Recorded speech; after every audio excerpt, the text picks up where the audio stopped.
Hello, my Teaserking family. How is everybody today? Sorry, it's 8:13. A little bit, a few minutes later today. Last time I got to bed at midnight. I was so tired the next day. Anyway, am I frozen? I am live. Okay, here we go. So last time I was up late. Fortunately, tomorrow is the half day. Friday, done by noon. Off to the gold store. I got to go to the grocery store. One tidbit. I got a Fifth Third credit card, as I told you. So I moved some credit card balances that I'm getting like 15, 20% into the 0% account. And it seems a little slow for some reason. Okay, there we go. Yeah, I was stuck at 30 seconds and then it went to 58. Okay. Hope it's okay. Hey, Luke, how are you? Hope all is well. So here's a quick tidbit. If you are getting a 0% credit card and it's 0% on purchases. So this was a Fifth Third card. That's where I bank. And I have a Chase credit card. So let's say I'm getting $10,000 and I'm getting 16, 17% interest. But on the Fifth Third card for 21 periods, almost 2 years, I pay 0% interest. So this is for 14,000. So what I did was a balance transfer, and it cost me 4%. So 4% of 10,000 is $400. Well, here's what I could have done. I could have paid the 10 grand with the credit card as a payment. And it wouldn't have been a balance transfer. I would have paid the 10 grand to Chase, and then I would owe 10 grand and have 21 months at 0% interest to pay it off. So because it's different from the ones I did before. And the ones I did before, if you purchased, it's not part of the 0%, is that you then would owe, and you'd have to pay it back. But in this case, it was it would be 15. It would be 0% purchases. So I could go to Vegas or Amsterdam or Switzerland on my Fifth Third credit card, and I got 21 months to pay it. Say I'm a year into it and I've got it half paid, 3/4 paid. Well, I still have, let's say, 14,000 of credit on it. I'm down to 5. Well, I can theoretically fly to Vegas or Amsterdam or Switzerland, put the flight on the card and the hotel like I usually do, and just add it to the balance. And as long as I pay it off in the full 21 months starting now, there'd be no interest. So this is a beautiful card. Fifth Third doesn't do that. Fifth Third, if I were to buy groceries, it would charge that separately. So anyway, so I moved. So my higher interest rate cards, I moved into this Fifth Third. So I looked at the interest rates on my cards, 3 cards. So on the highest interest rate, I put on Fifth Third, then the second, and then the third one, even though it's got a higher balance, I just took a piece of it and then paid that. Now I go from 3 payments of pretty high interest to 2 payments, and one's a 0% and the other one's that. And as soon as I find another 0%, I'll move the other out. Now, why do I have credit cards at all that I owe is basically gold. I was worried that when I went to Alabama, and I was worried gold was going to hit. That's what these idiots are saying. Oh, gold's about to move. Gold's about to move, and they're clueless about paper gold and price fixing. So there ain't no way it's moving until this BRICS thing, and that's what happened. So, with that in mind, somebody gave me a heart. I can't tell who that is or what that is. All right, so. So I'd buy like 3-4 ounces of gold, $1,900 an ounce. I didn't care because I said, oh, when gold goes up, I'll pay the credit card down. And then I put my trips on it. So it's basically all gold and a couple of vacations. Anyway, so that's just an FYI. So if you do have an opportunity to get a 0% card and 0% purchase for 21 months or apply it Fifth Third, you don't need a balance transfer. You can just pay your credit card as long as you got enough availability, and then take 21 months at 0% to pay it off. So it's funny because with all the inflation, all the rates are going up. Here they're coming, there's zero. So it's a nice $14,000 loan I got at 0%. Where are you going to find that now? So I'll use it to pay the credit cards down. I just divide it by 21 and pay. It's like $600 a month for 21 months. And I'm like, oh, that's nothing. And I'd worry about interest charges. So it's beautiful. So anyway, that's food for thought. So if you can get one of those credit cards where there's zero on the purchases and the balance transfer, normally it's the balance transfer zero, but if you purchase, it's the 20%. So if you do find something like that, take advantage of it. Don't do the balance transfer. Just pay your card. Just pay, oh, I owe $3,000 on this card. Here's $3,000, pay it. And then I'm going to do a balance transfer anyway, but this way you avoid that 4% for the balance transfer. What I did like was Fifth Third called me today and says, well, there's activity on your card. And I go, yep, I know, I did it. These are balance transfers. But I thanked her because if I get hit on the card and I didn't use it, because I won't use this, well, I might use this card now that I know I can get 0% on an airplane and thing. It's nice to know if it's being hit that I understand it. I didn't make that card. Like Wells Fargo, there was some hit. And I went into Wells Fargo and I could see I was hitting. I called them up, said, I don't even use this card. It's strictly a 0% for 15 months and I divide it and I pay it off. So that's kind of what I am used to. But if you can find this one, then don't even do the balance transfer. Just make a payment. And here's $5,000 of that credit card.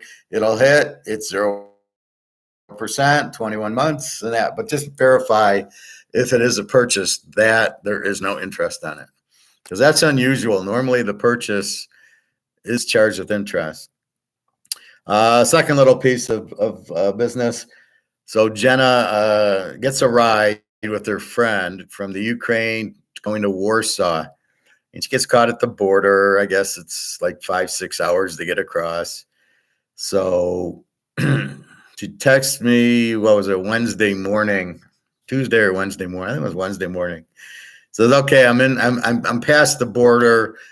It was like, boy, I want to say it was like 6 a.m. So it was probably like noon there. And she says, okay, yeah, 5 o'clock flight would work. So I go, oh, okay. And I looked the night before, it was a 5 o'clock flight and it was $260 US dollars. And so I go, oh, okay. So I said, well, let's see. Sure enough, saying that 5 o'clock flight was $260 the day of, actually a few hours before, right? It's already noon there. This flight leaves at 5 o'clock Polish time. So I had basically 4 or 5 hours and I was able to get the flight at the 260, which I was very happy to do that. And the only thing was you got to be careful. She didn't have a carry-on bag. She doesn't know. She's got a bigger bag, which she probably should have carried on.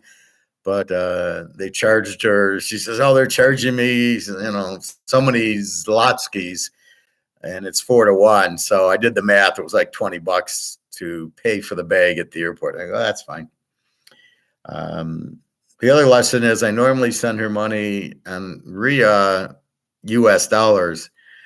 And then here she needs euros because she's going to Berlin. And then I realized, being the professor, I'll send it to her in euros so she doesn't get fucked.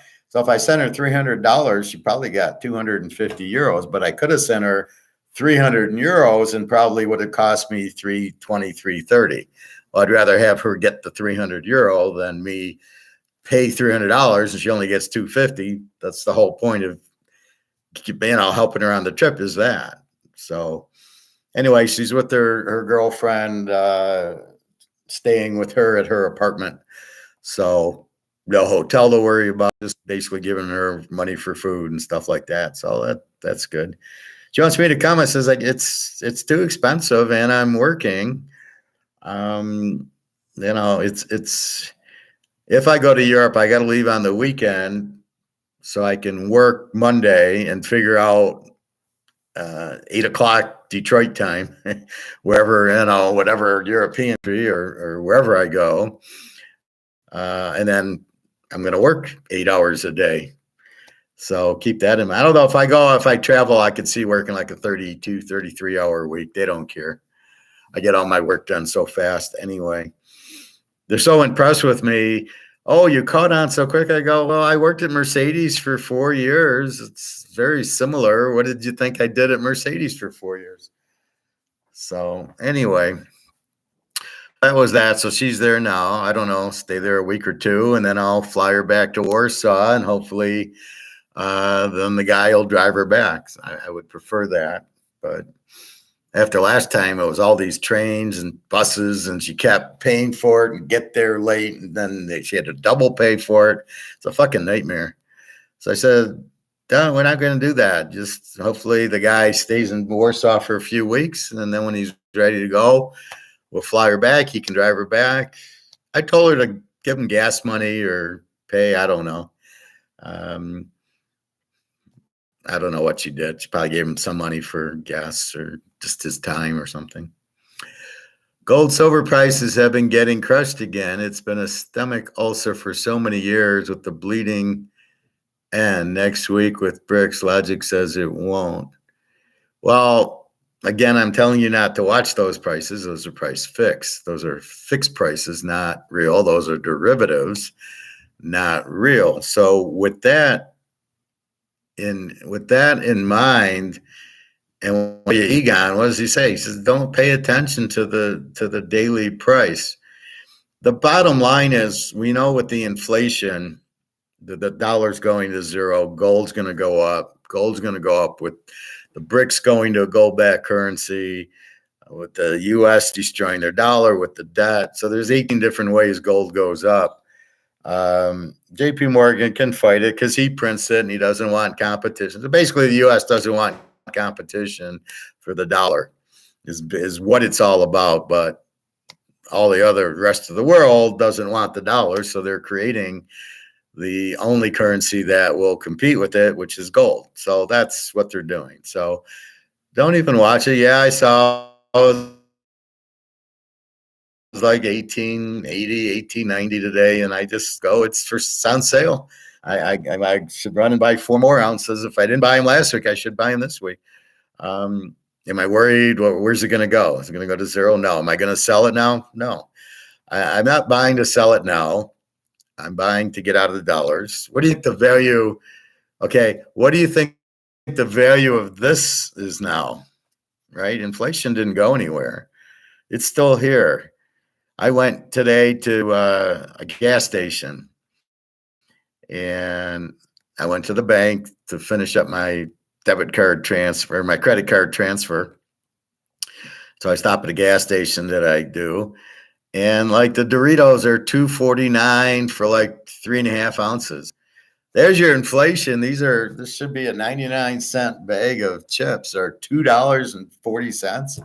Who's the idiot buying that? That's the value of the dollar drop. It you could actually go, why is the price of Fritos and Doritos so high?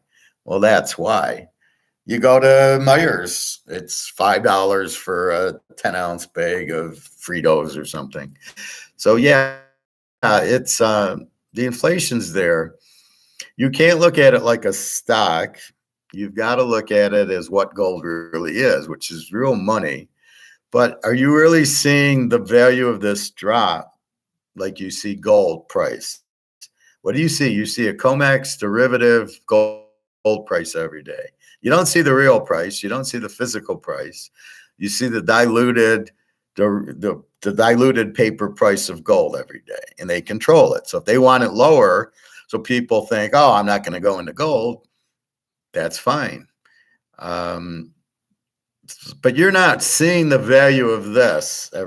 They don't put the value of the dollar is, because if it was in, you would see this at 2 cents. And now how would you react if you saw US dollar equals 2 cents?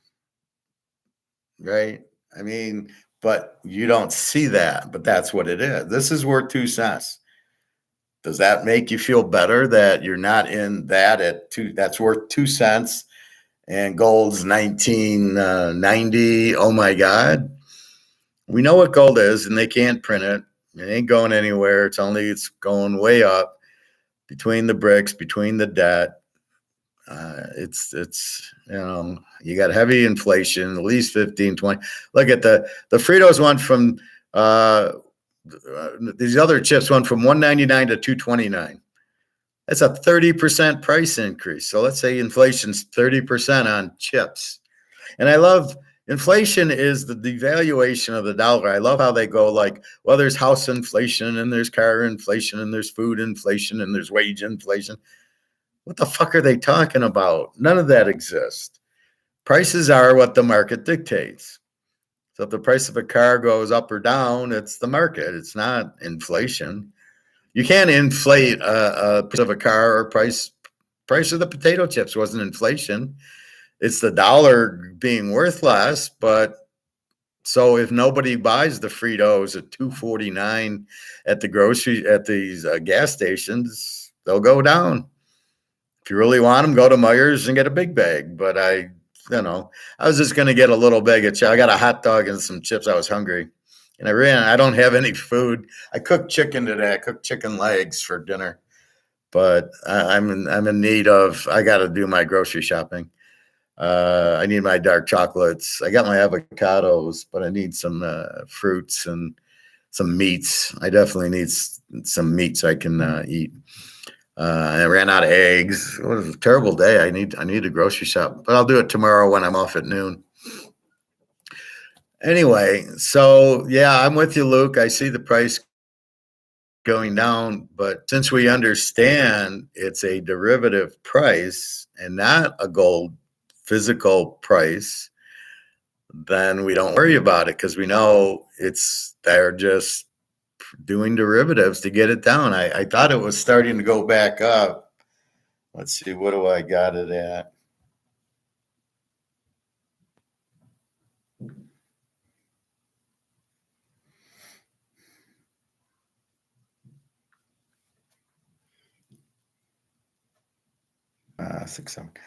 Yeah, it's up to 1892 right now.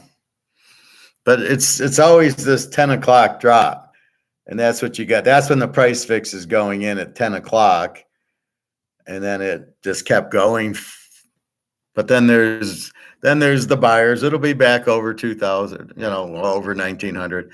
But you can't even look at this price. Even if this price said 2,100, it's not a real price. The real price is about 20,000, not this low price. It's just, you have to understand that it's not the real, it's not the price of it. I don't know what this is.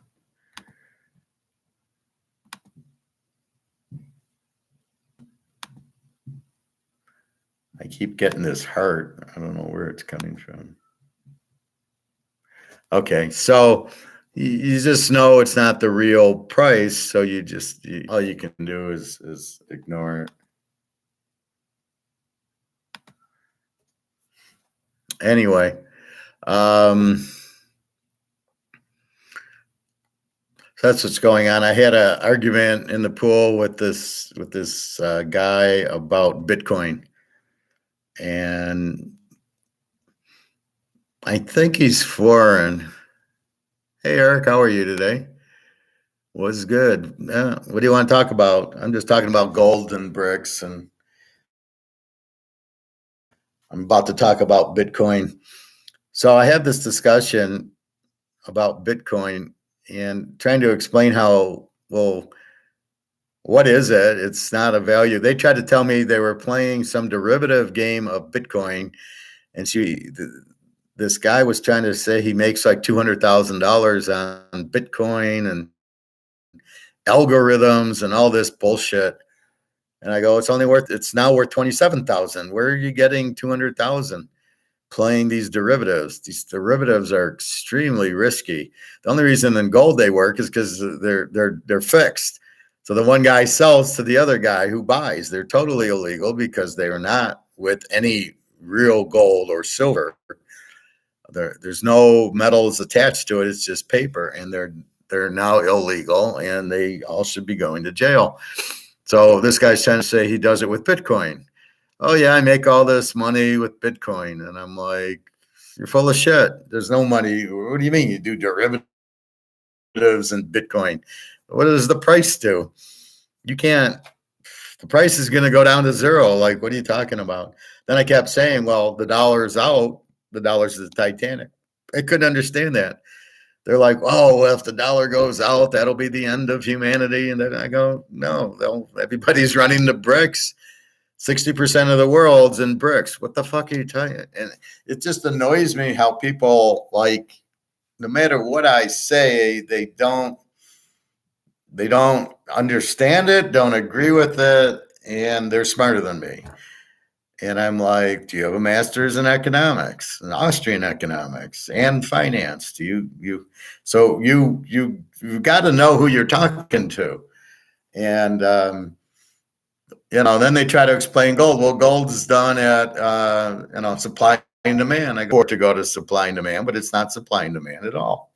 That's the problem with it. If it was regular supply and demand. So let's back it up. Doritos at the gas station jumped from $1.99 to $2.29, a 30% increase. So this is why isn't gold up 30%?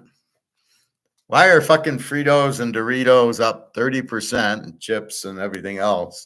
But yet gold didn't go up 30%. So it's just isolated to what goes up and what doesn't. I mean, it's just insane. Then this whole talk of inflation being tamed or lower is just bullshit. They're using the car prices as inflation's dropping, which is total bullshit. Car prices are dropping because they're too expensive with the interest rates. That's due to inflation. Inflation is at 7.5%, 8% for a car, probably with an 800 score.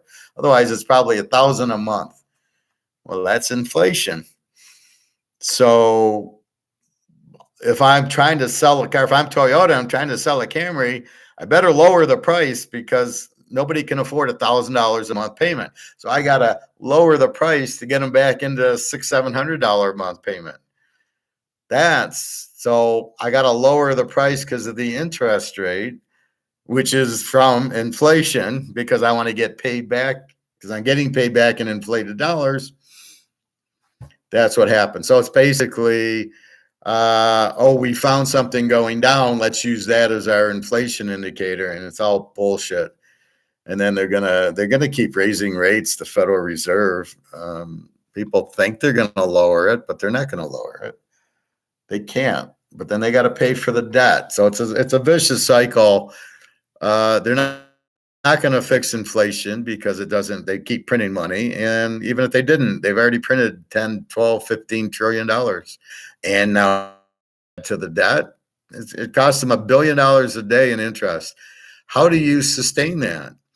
You can't just keep printing. The Germans tried to keep printing in 1923, and it went to zero because as they printed, the new money was worth less. That's why people would take the money and go to the store with the wheelbarrow because it was all crap. That's the key, is when people recognize that this is worthless, it goes to zero. As I said, if it doesn't have value, it's worthless. Will Bitcoin continue to go down? Yes, it will, Eric, because it's not real. It's a computer generated something. It's not money. The definition of money is I can go to the restaurant and at this point, I can use this because this is the medium of exchange and pay for my meal. Or I go to the grocery store, or I go to the clothing store, the mall. I need shoes. I need glasses. Go to the doctors. I pay my bills. So that's what this is. But you can't do that with Bitcoin. So Bitcoin is not money. So to me, it's no more of a collectible than a baseball card. That's kind of how I look at it. So your question is a baseball card going to go up or down? Well, it depends who it is, as we've talked. If it's Mantle, no. If it's, Tom Brady, no. But I don't know if Bitcoin gets its value on supply and demand. I don't understand it because there's only 21 million Bitcoins, but they're not even coins. There's 21 million spreadsheets, let's call it, for lack of a better understanding of it. I get it's blockchain, but okay, that's just the way they're doing it. But that doesn't add value to Bitcoin because they use blockchain or they don't use a blockchain. So with that said, we're now, I guess if it's true economics, like my Canadian club here, so if there's more demand, the price would go up on this. And if there's less demand, the price goes down. So is there going to be more demand in Bitcoin? Why? I've always asked that question and all these Bitcoiners cannot give me an answer. I don't have any idea. Do you have more than 21 million people buying Bitcoin? And it's priced in US dollars. So what do you do when the dollar gets weaker? Does the price of the Bitcoin go up or down? To me, it would go down because the dollar is worth less. And if the dollar is worth less and being inflated, it's not interest rate sensitive, Bitcoin, neither is gold. So the interest rates are just for inflation, really. They're the price of money. Well, Bitcoin, then, if the price of the dollar drops, is Bitcoin going to go up or down? And I think it would go down because it's, I just saw today it was like 27,000. So if the price of the dollar goes down, how does that affect the price? Are people running into Bitcoin for safe haven? Or is it just all Russian mafia laundering their money, which is what I think it is. It's not money. Like I said, money's only something you can go to the grocery store with.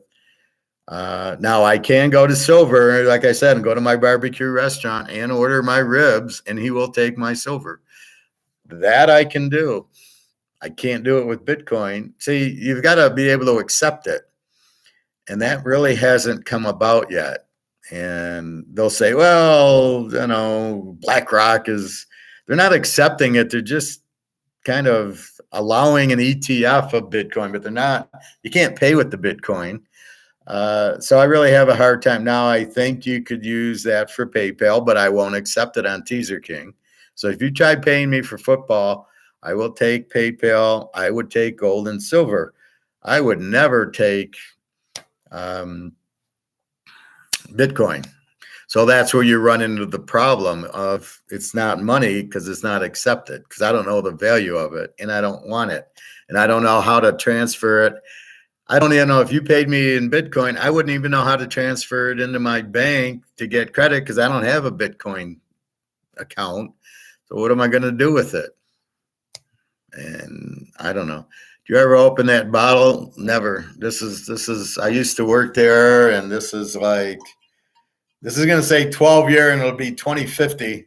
And this will be like 100-year-old Canadian club. But no, this is not to be opened. I also had a white bottle of Maker's Marks when Kentucky in 1996 or 7 won the college basketball, and our customer was Maker's Mark. We distributed for them, and the owner came and brought a couple of cases of Maker's Mark to everybody who worked where I worked, and we all got a bottle. And it's you can never see Maker's Mark with the white. It was a white label or a blue label. It was blue and white, which is the colors I like, red and black or something. It was blue and white, and it had Kentucky down, like, so it was like this said Kentucky. This was like, so let's say this, but it would have been white with blue letters that said Kentucky Maker's Mark, and that they had won the title. So I think it was 1996 or 1997, and it was really cool. And again, that I would never open. I was told to leave it closed. If I want Maker's Mark, go to the store and buy the regular red wax Maker's Mark, not this. And but I'll never open this. This is very sentimental. If I want Canadian Club whiskey, I'll go to the grocery store and go buy a bottle, but I don't drink much. So I won't, just not, I mean, if I'm going to drink whiskey at a wedding or at a New Year's, I will specifically ask for Canadian Club if I'm going to drink whiskey. But this is important because this is very much economics. Is there a market for this? And because it's 12-year, I can charge more, which is what they do. So they charged more because it was a specialty.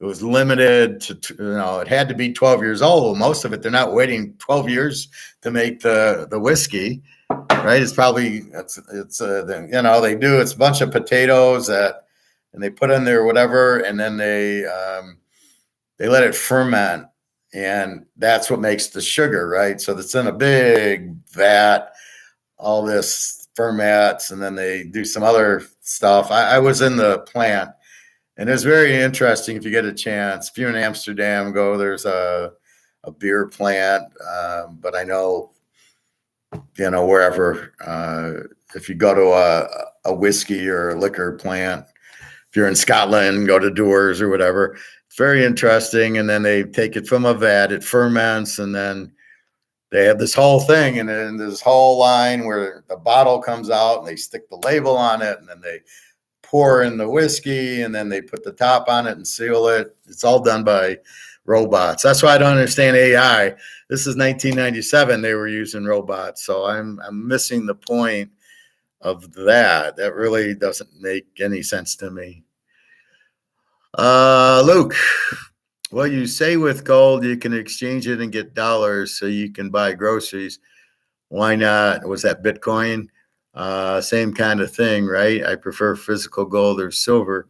Well, I could do that with the Mantle card, right? The Mantle card or the Brady card. I could do it with the Rolex. There's several things I can do it with where I would just sell it, your house, right? Your car. When you get to the point where you need to eat and you need to, pay the bills, people will sell the house. That's why we're going to buy houses with an ounce of gold or cars with an ounce of gold, because people will need the money and it'll all be worthless, right? So you have a $400,000 house and the dollar goes bye-bye, like in Germany. So let's go to 1923 Germany, right? Their dollar went bye-bye. Or we can go to Venezuela. They got something like 2,000% inflation. Or Turkey. Or Britain. Or Greece. I mean, pick your country. It's got inflation. And so what happens is this loses value, right? So you're overprinting this, making it worth less and less till it's finally worth nothing. Eventually what happens is, like Venezuela, who would want a Venezuela dollar? Nobody. So it has no value because nobody wants it. Well, that's what's coming. So you own a $400,000 house, but it's valued in this. Now this is worth zero. What's your house worth? Your house is going to be worth a couple ounces of gold. That's what your house is going to be worth. Or is it going to be easy to sell them a Bitcoin? You couldn't sell me a Bitcoin. Like I say, I don't have a Bitcoin account. But if you give me gold, you're actually giving me money. If you give me a Mantle card or you give me a Rolex, I have to find how to put it into money. And at the time, there won't be money available, right? This won't have a value. So let's go to Germany. This went to zero. They were wallpapering their walls with it. They had a wheelbarrow for milk and bread. So the money had no value, which meant they were selling their houses for $100 because they needed money. But how could they value their house? They couldn't value their house in this. So what you end up valuing is the gold and the silver. Here's 2 ounces of gold, and the guy's gonna be, he's gonna pee in his pants. He'll be so happy. He'll take the gold. It's gold. It's money. He knows it has value. Everybody knows gold has value. But if you tried to offer him a Bitcoin, I don't know what he would do with it.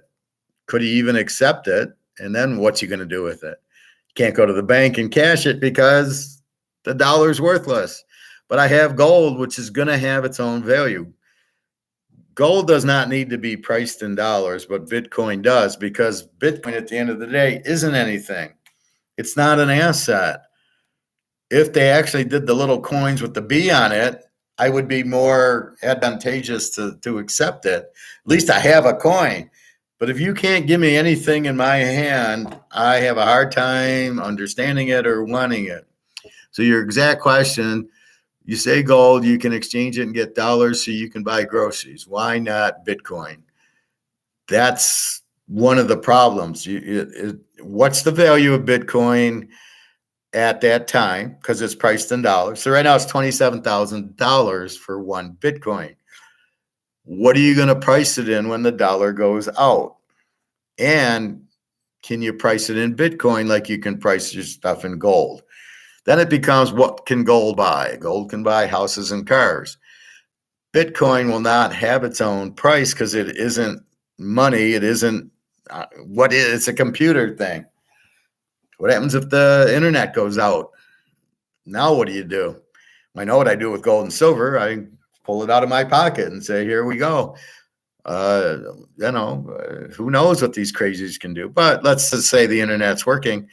Again, how do I sell it? And what am I going to get for it? So again, you don't have dollars. How do I sell it? And I'm going to sell a Bitcoin, but to whom? Okay, to the bank. But what are they going to give me? Because they can't give me this because nobody wants it. That's really the difference I find.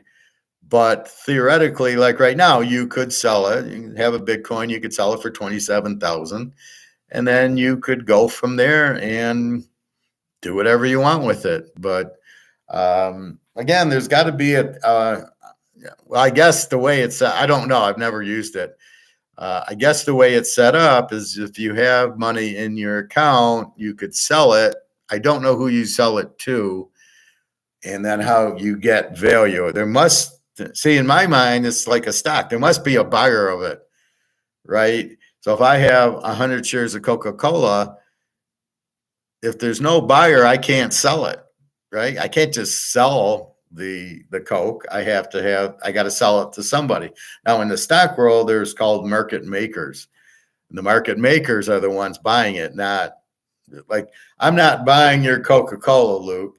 The market maker is, and then I'm buying it from him. So if you say I'm selling 100 shares of Coke and I'm buying 100 shares of Coke, we're not selling and buying from each other. You're selling to a market maker and I'm buying from the market maker. He now has an inventory of your 100 shares of Coke and I buy it. I don't know how Bitcoin works. Is there a market maker? Is there a market? I don't know. It's unclear to me because I don't pay attention to it, because I don't believe it's real. I don't know. It's not money. It's certainly not gold. So I don't really know what it is, but I don't have any interest in it because my interest is in gold and silver because I know that works. So like once so I get into an argument with this guy because he calls me stubborn. And I go, well, if the sky's blue and you're calling it green, but I know the sky's blue, what do you want me to say? I mean, it's not stubborn, but it is like, I know gold. I know the Titanic's going down. They couldn't understand that concept. The Titanic hit the icebergs going into the ocean. Gold cannot go into the ocean because you can't print it. And it's as simple as that. So I know gold's the answer, and you're trying to give me a Bitcoin or you're trying to do something else. And I'm like, no, it's gold. I've already done my research when this whole bullshit thing happened. So Biden walks in, starts printing 10, 15 trillion dollars, giving money to the Ukraine, giving money because of COVID, whatever it was. He's printing money like a fucking crazy person. And I know the more you print, the less it's worth, and you're going to have the inflation, which you do. And I know you have to get out of this. I got $100,000 sitting there. I got to get out. And I go, well, I can get euros. No, they're the same. They're printed. I can buy Swiss francs. No, they're printed. British pound. No, they're printed. Yen. No, they're printed. Ruble. No, all the currencies are printed. So the only option was gold. But I did my research first. So now I know that's the only way out. I don't have to go back to square one and do the research, but I'm going to fight you on it because I've already done the research. I've already done the analysis like I do football. And once I do that, I'm ready to go. So I don't need to hear a Bitcoin argument because I've already kind of analyzed and said, no, that's not going to work. Luke, I guess you have to trust the exchange like Coinbase for dollars. I don't know what that is. Is Coinbase like a money market or a market man? What do they call it? The market maker? Isn't that what that guy did with the three names, and he scammed everybody and stole $16 trillion? So again, you've got to trust that the guy doing it is honest, which I doubt. And I don't have to do that with gold. Once I have the gold in my hand, I've got the gold in my hand. Nobody can say it's worthless. Nobody can, oops, it's not in your account anymore. Oops, some idiot stole everybody's money. So I don't have to worry about it. So again, I don't want to take the time to learn what Coinbase is. Is it the market, the market maker? So I sell it to Coinbase and then I get my money. Does Coinbase pay me? Here's a Bitcoin. See, I don't know, but I don't want to take the time because I don't want to learn it because I don't believe that Bitcoin it's not money and it's not gold. So I don't know what it is. And I'd much rather buy the Mantle card and the Bobby Orr and the Joe Montana than buy Bitcoin or a Rolex. So I really don't get what it is, but I don't. If it doesn't have property of money, what the fuck is it? That's where I really don't quite follow it, right? So anyway, this discussion with this guy is like for an hour, and it was like, it was like, no, Bitcoin, and I do this thing. And then they said, well, do you do this, this, and this? I said, I don't play stocks. He's given some theories. And he's saying how he makes money in these derivatives. And all it is he's watching a technical analysis. Well, you know how I hate technical analysis because you can't get all the variables in it. So when I talked to Nick about trying to mathematical formula football, I go, you can't do it, too many variables. Well, how are you supposed to do Bitcoin? Gold, maybe you can do it with more than I would do that, but why would I play derivatives in gold? You got to be out of your mind to play derivatives. It's extremely high risk, and I don't know that you get the reward out of it. So I would just buy the gold and that's it. Why would I play a derivative in it? So you got to be out of your mind. They're extremely risky, and you're going to lose. Most options, everybody loses. Very few times do you make money in an option. It's sort of like betting the money line. The odds aren't worth it. Right? Or betting how many games the Lions are going to win this year. It's just a stupid bet because you don't know. There's injuries and everything. What do you think about buying physical gold from an online dealer? Do you not because of tax implications? No, there's no tax you pay on it. I just happen to have a store 4 miles from, I'm at 9 Mile and it's at 5 Mile. The prices are good. I don't pay tax. I don't pay shipping. I drive over, I give them money, or I use my debit card, and I walk out with 2, 3, 4 ounces of gold or 20 ounces of silver. And I'm done. Here's your money. Give me my gold. Goodbye. And that's it. So the main reason I do go to the store is because I can go to the store and he's cheaper than, like, JM bullion. Don't ever use SD bullion. I don't. They look better on eBay. But that's your problem. Like a JM bullion is just so expensive. It's just not worth it. It depends if that's your choice, Luke. So if that's all you can do, that would tell you to, if you can't go to the store, I would then go to like an SD bullion or go to eBay. But eBay, the guys are paying. I would look at the difference between eBay and like Liberty Coin or SD bullion or something. I would never buy anything from Peter Schiff. That guy's the biggest scammer. He makes Madoff look like a Boy Scout. So I don't, because I have a store and he's cheaper. So why would I pay more and wait and pay shipping? And I mean, it just kills you. So because I'm able to go to the store, I can give you the number. You can call the store. You can ship it to you. It'd be a little shipping charge. And you can compare prices with his price. I'm telling you, his price is so much cheaper than the eBay by $30, $40. So that's why I do it. And then there's no shipping and there should never be tax on gold or silver because you're buying money. And if you're buying money, there's no tax on it. There is a tax in Europe for silver. They want to charge you, I don't know, 10% or something. But it's such a cheap, at $25, $27, it'd be a little bit more in euro. So you pay $30 for an ounce of silver if you're in Europe.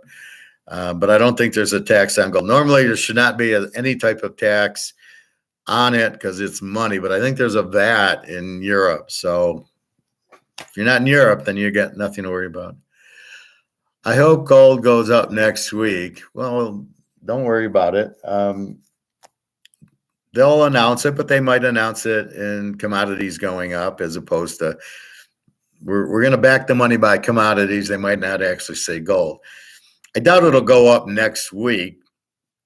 It could, but how many people are actually going to know it? How many people in the real world are even know there's a BRICS summit next week? More or less know that there's going to be money backed by gold. We know it, like in the real smart people understand it, right? But John Q. Public's got his head up his ass, has no clue. They don't know. They don't think the dollar's being because the news said the inflation's 2% or 3%. So they're all like, oh, inflation's done. And then they see cars going down and they don't put two and two together. Inflation's down because the interest rates are so high that they can't sell the car. So the car prices are down to try to sell the car because they got to pay for the plant and the machinery and the equipment. So they lower the price to sell the car. That's basically what it is. And again, it doesn't mean inflation's down because the interest rates are 8%. Interest rates are the inflation. So they don't, but the average guy, the CNN's on, the Communist News Network. Oh, look at Trump. He did this. He's guilty of that. I was watching something where they're sure the election was fixed. Well, that was such an obvious. We know it is. I was watching some shit on George Soros. He's the biggest Nazi in the world. He's got a God complex. He thinks he's God because he narked on all the Jews in Hungary for the Nazis, and the Nazis would kill them all. And his thought was, well, if I don't squeal on them, somebody else will. Oh, really? That's your logic? If I don't do it, somebody else will? So you're okay, turning in your friends to get killed. And that's somebody else. That's like the other way, the Nazis killing the people. Well, I'm under orders. That's what my general said. Hitler said to kill the Jews, and we're killing the Jews. Well, it's not right. Yeah, but I'm just following orders, and that's the other bullshit thing about it. So, Luke, all I can say is, you know that this is being inflated. You know this is going to zero. Okay, that's the first thing you know. And the only out is gold. So if it goes up next week or next month or 6 months, you know it's going to go up and you know you're going to be fine. And you know the dollar's losing value and going to zero because nobody will want it. Nobody wants it right now. Just the US doesn't really see it. But the other thing is when BRICS starts coming out with gold-backed currency and one brick is worth $55, then you're going to start paying a lot for things done by the BRICS countries, mostly China, maybe a little Russia, but mostly like all the goods China makes. Now it's going to cost you 55 times more to buy your computers and cell phones and everything else. Even if it goes to India, it's still BRICS. They're going to use the BRICS currency. So everybody's going to be fucked at that point. Everything will be much more expensive. That's why the gold and silver comes in. So they eventually find the golden goose, which is gold, and off you go. So I know we all want gold to go up. I don't think that's a question. We all realize it's controlled. So it helps if you realize it's price fixed. It helps if you realize, like the last couple of weeks, that the spot COMEX derivative price is going down. Well, really all that's happening is they know BRICS is coming next week also, right? And going to announce it. So they're dumping all these derivatives that they can to get out of it, right? That's what they're doing. So you're seeing this massive panicking. I got to sell, I got to sell, I got to sell. That's what you're seeing. And then BRICS will announce, and then gold starts moving, and they get off of COMEX and they get onto a real gold physical price. And that's what we're waiting for. And we know it's going to happen. It's just, the US is hanging on. Oh, keep lowering the price so nobody's interested in it. There's no other reason to lower the price on gold. Think about it. If I print this and I'm JP Morgan and I got a printing press and I'm printing dollars, the last thing I want is the gold price to go up or silver, because then it shows how weak this is, because nobody will want this. Can't compete with gold. So once gold gets going, that's why I say it's going to tidal wave up. Who's going to want the dollar? And as soon as that happens, if nobody wants the dollar, it's gone. And that's where I'm at. Say I'm 5 steps ahead of the game. I'm already saying, look, what's going to happen is what happened in Venezuela, Greece, Germany, all these countries, Turkey, they all have high. Does anybody want a Venezuela dollar? You got to be out of your fucking mind. Why would you want it? Would you want a Zimbabwe dollar? Would you want a Greece dollar? Do you want Pakistan or Sri Lanka? Do you want Turkey? You don't want any of that crap, because you realize it's inflated and it has no value. So you don't want it. And that's what's going to happen here. Once people understand, not only are they not going to want the, everybody's going to want the BRICS dollar because it's gold. Now, from what I hear from Alligator, he's saying, well, it's not really for the public. It's more for the government and companies to trade from China to Russia in euros or in BRICS. So it'll be this gold transaction, or China will buy oil from OPEC and they'll pay them in the BRICS currency, which is backed by gold. So it's going to be them paying Saudi Arabia for their oil. Right? Here's gold for oil. That's basically what it is. Now for us, it still helps because they're going to have to make the value of gold go way up. But can the citizen get it? I think it'll be phased in. I think at first no. But then I think eventually, then yeah, you can buy it. But the U.S. dollar, why would anybody want it? It has no value now. It's being inflated. There's a $33 trillion debt. Who the fuck wants dollars? You're going to pay me back? So I literally get my money out of the bank. I've just moved most of it, my E-Trade, out before JP Morgan takes over E-Trade. September 1st, I'm going, okay, I got to get my money out. So I got like $5,000 left if I want to buy a gold stock, but that'll be way at the end. And I don't know that I'll probably get it out of there. It's really just really a safety net. If all else fails, I know I got at least $5,000 in E-Trade that I won't touch. And I'm curious what they'll do. What are they going to value stocks in? How is the company's going to get valued when the dollar goes out? So there'll have to be a new dollar to value everything. But that's what's happening in all these countries anyway. I mean, in Greece, they just came out with a new dollar. They all come out with it. Like Greece is still there.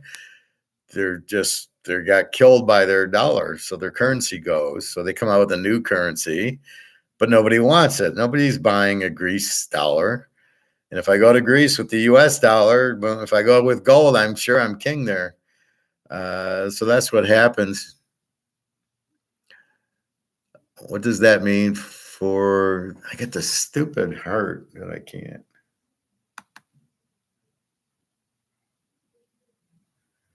I don't know how to get rid of it.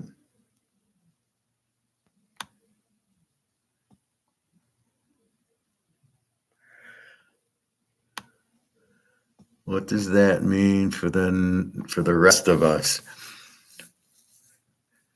I'm not sure the question. So the dollar. So if you're in gold, you're great, right? If you're not in gold, I think that's your question, Luke. What if you're not in gold? Well, you're basically fucked. Let's say you got $100,000. Can you get it out of the bank? If so, how much are they going to give you for it?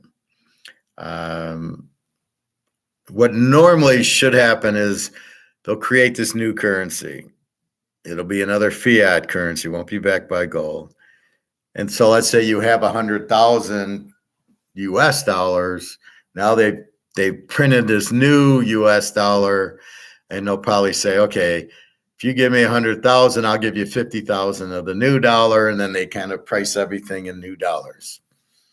That's what they have to do, because they gotta, to keep the economy running, you must have a medium of exchange. And that's why I don't like Bitcoin. It's not a medium of exchange. I'm not getting paid in it. I don't want to get paid in it. I don't think they could even pay me in it.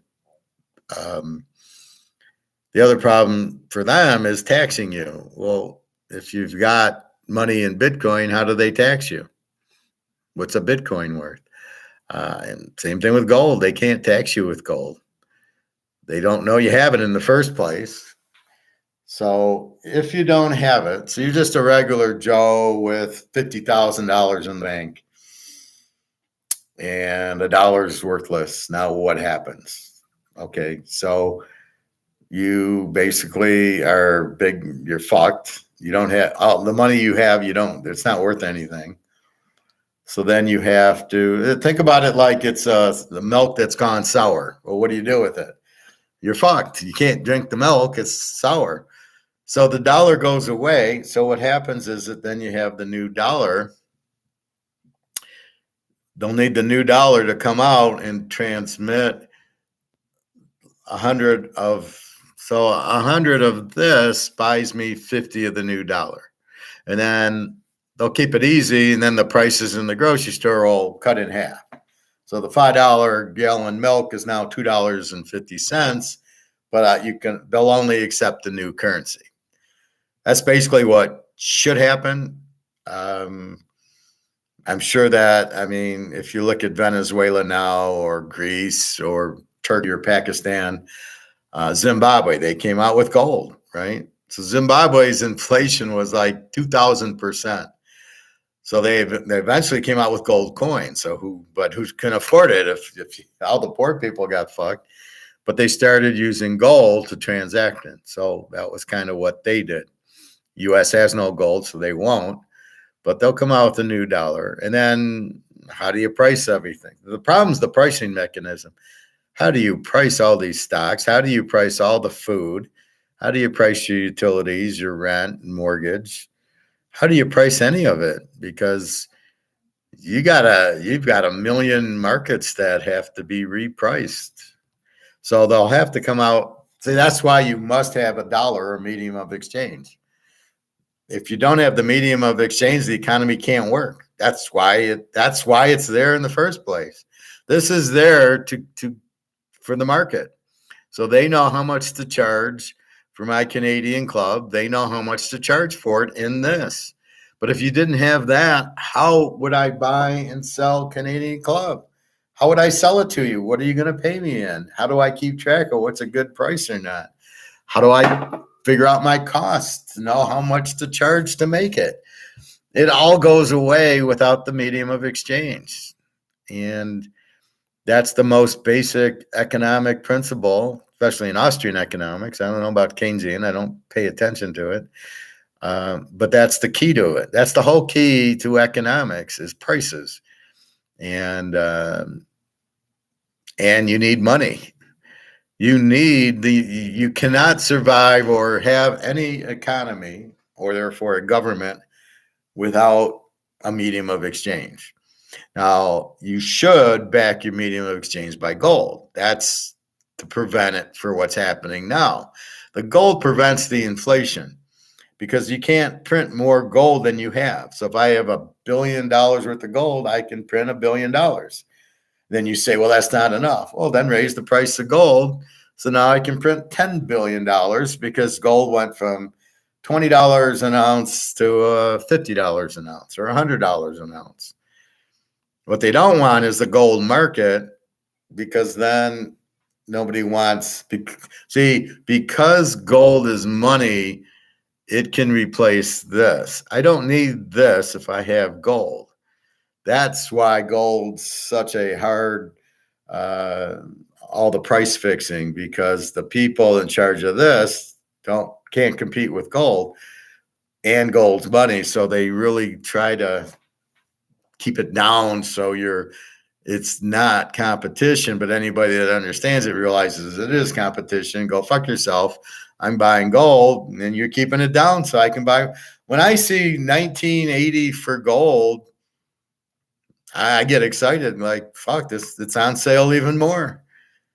Let's see what it's going for on eBay.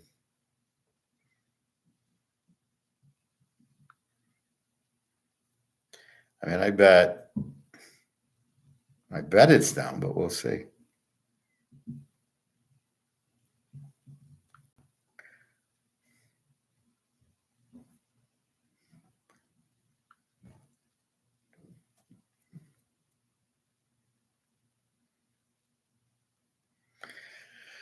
So amazingly, gold's at 2027 in an auction for an ounce of gold. 1990. It's 19. No, yeah, it's 9. Is it 1990 or 1890? Gold's 1890. So it's $125 premium.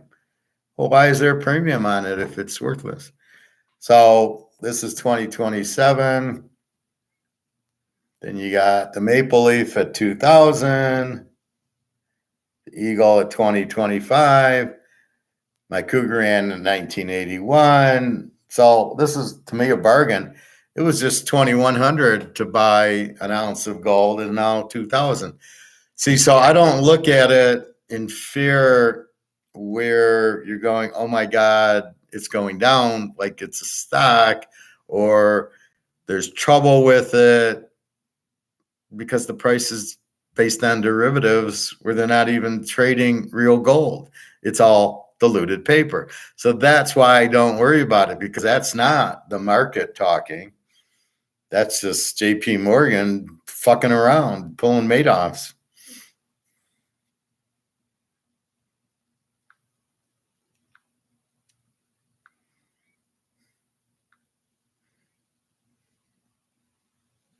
So let's see.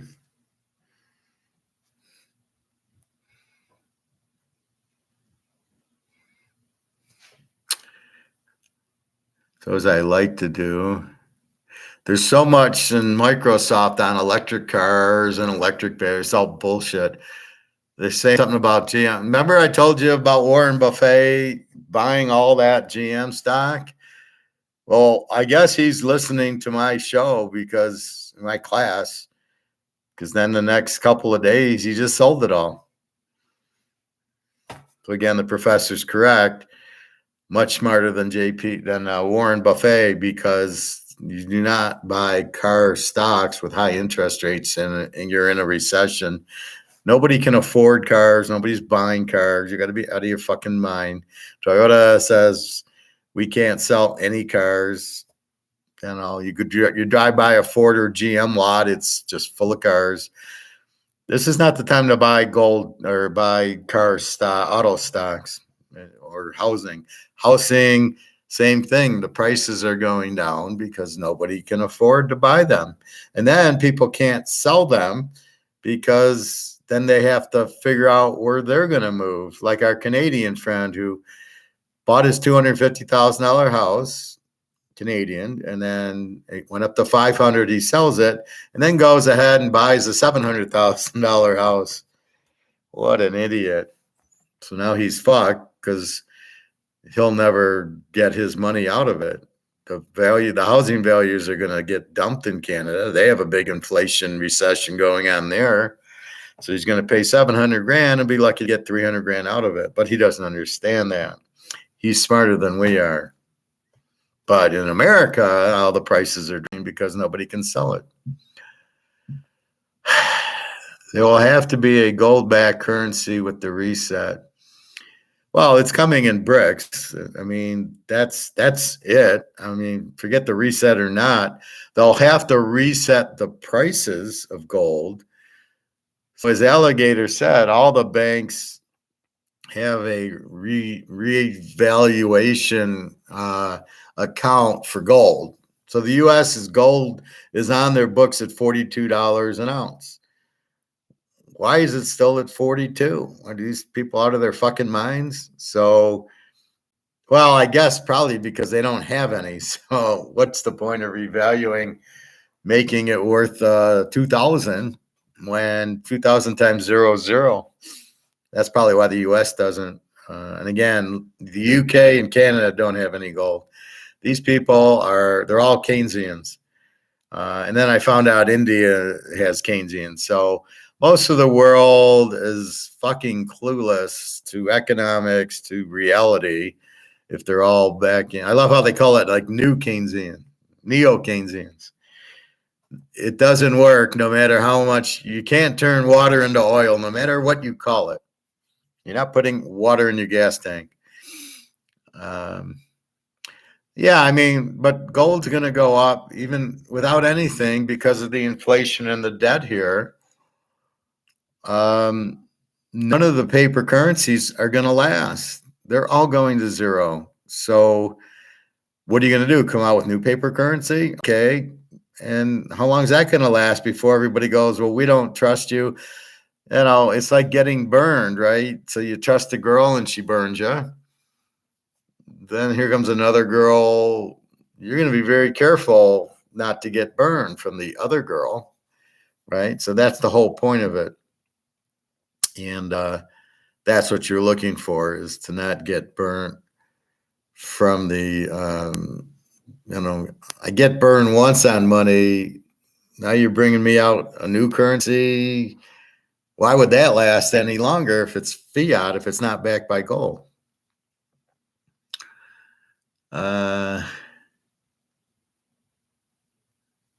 What am I reading? Something on batteries.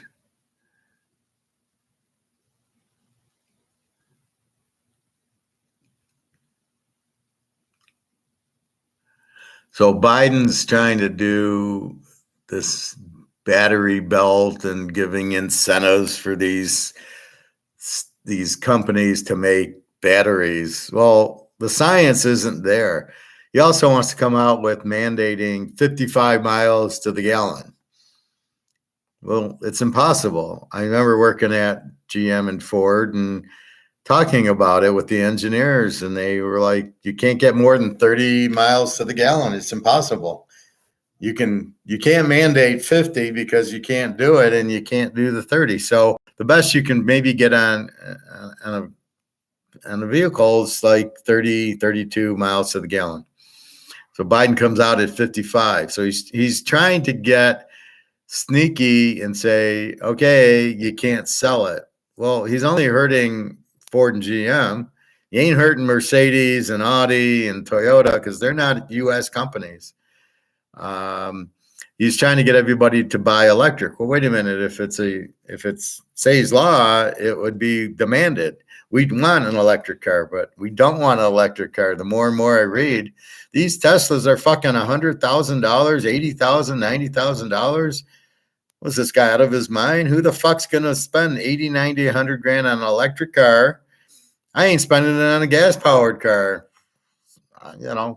25,000 on a Camry. What are these idiots thinking? Why is it so expensive? And you think you're going to sell it? And all these idiots have stock in Tesla? And they only talk, oh, we produced 1,000 cars. Yeah. How many did you sell? 5? Yeah. Producing and selling are two different animals. So they're all excited they were able to make 1,000 cars. Could you sell any? Not in the US. They sell some in China, but I don't know why. Must be some incentives.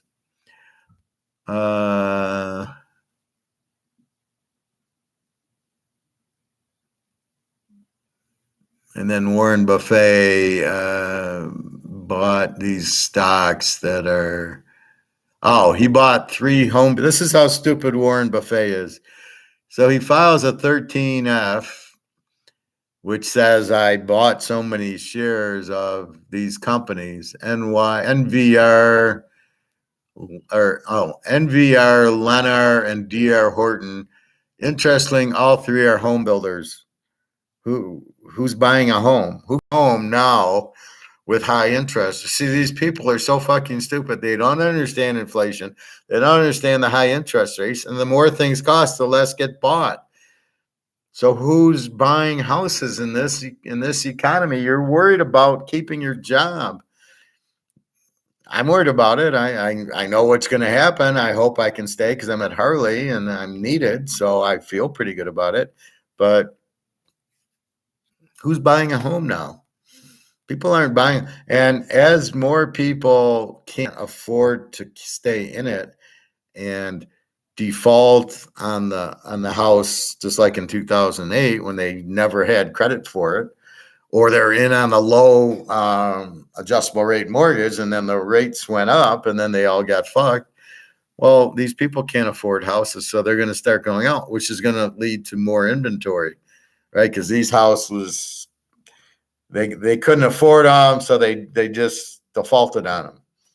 Well, they go into the pool. So you're going to build a house, or you already have houses. So again, Warren Buffett being clueless is all shit. The 2 things you don't buy during a inflationary period or during high interest rates are houses and cars.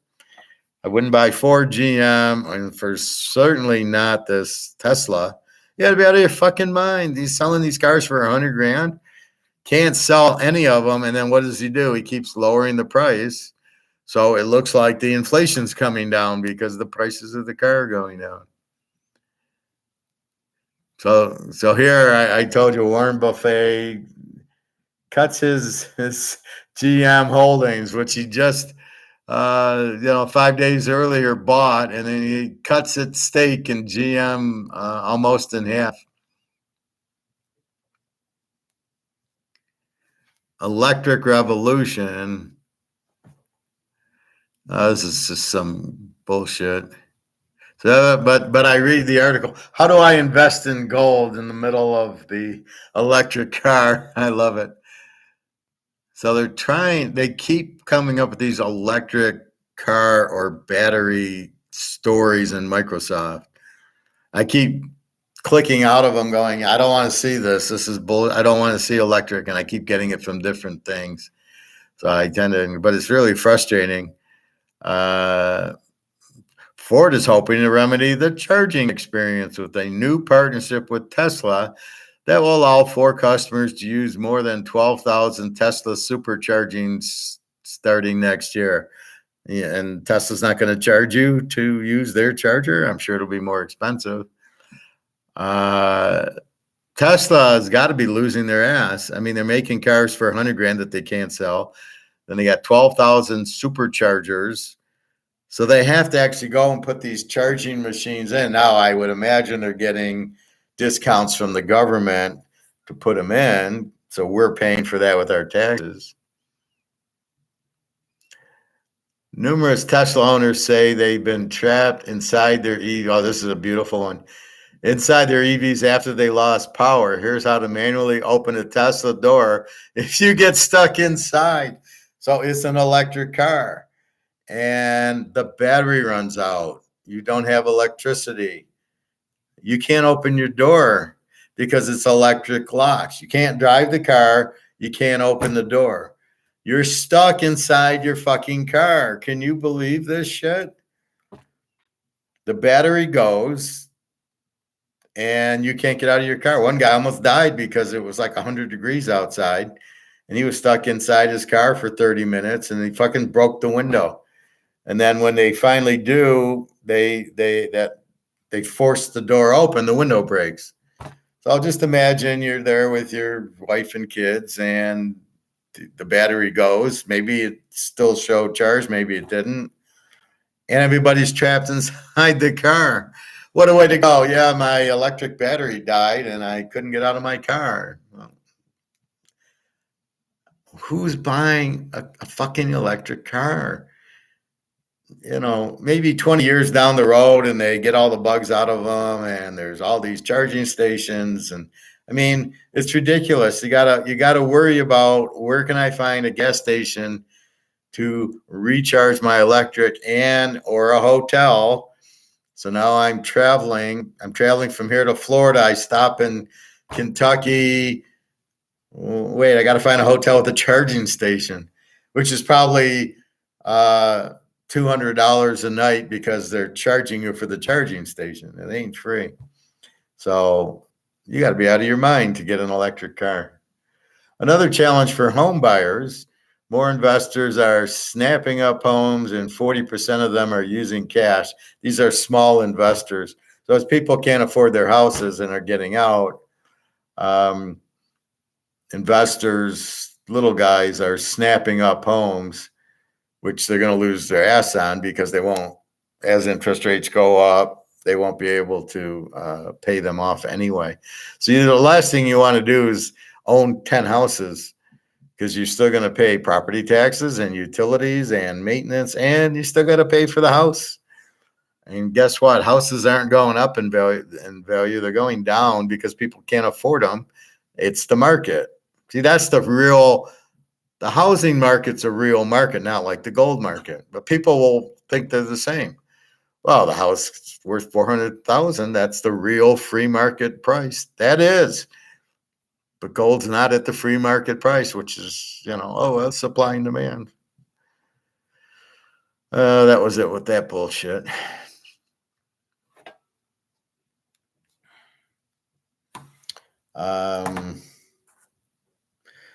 Let's see. We looked at pro football last week. We looked at college. They named Richardson the starting quarterback for Indy.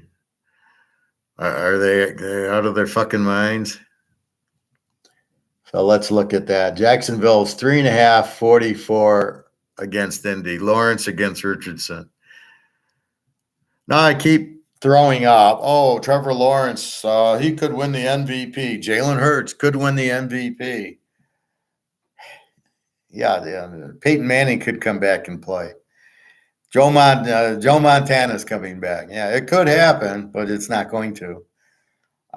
Just amazing. How the fuck are you're going to start Richardson? Indy's got Minshew and Ellinger. So you're saying Richardson's better than Ellinger, who was very good out of Texas, or Minshew, who played very well, I think, for Philly and for Jacksonville at Washington State. He's a hell of a lot better quarterback than Richardson is. So I think the only bet there has got to be under. Even though Jacksonville doesn't have a great defense, I'm sure they'll keep the game. They'll just key on Richardson. Richardson won't be able to hit a broadside of a barn. And then is Houston starting? Who are they starting? Mills or Stroud? We'll see. But so if I go down the list, it looks like Goff against Mahomes in Detroit, KC. Ritter probably against, I can't imagine them starting Young, but Correll's Young. I don't know, Ritter against Young. And Houston, you got Mills or Stroud against Lamar. Edge, Mills or Stroud. You got Burrow against, I would start Thompson Robinson, but that's me, against Watson. Lawrence against Richardson, I guess. Unbelievable. Trask or Mayfield against Cousins. Levis, Willard. Looks like Tannehill's going to, I read he's still on Tennessee. I wonder where he went. I thought he was free agent. Nobody wanted him. So Tannehill should be the starter against Carr. Purdy against, I assume, Pickett. Could be Rudolph. I don't know, Toy or McCoy for Arizona against Howell or Brissett for Washington. Now this one, I've seen this over-under went down to 38.5. They started at like 40.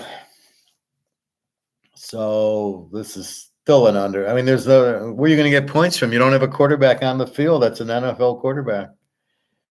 Then you got Love or Clifford against Fields. You've got Garoppolo against Russell Wilson, Oakland, Denver. You got Tua against Herbert. Herbert's much better. You got Hurts, I guess, against Jones or Zappy. Again, I don't know what.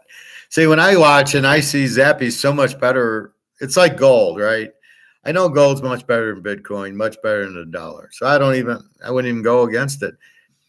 When you watch Zappy play, you see Zappy's much better. So what are you looking at with Zappy that you would be not? Well, let's go to Jones. Well, Zappy's the better quarterback. What are you doing?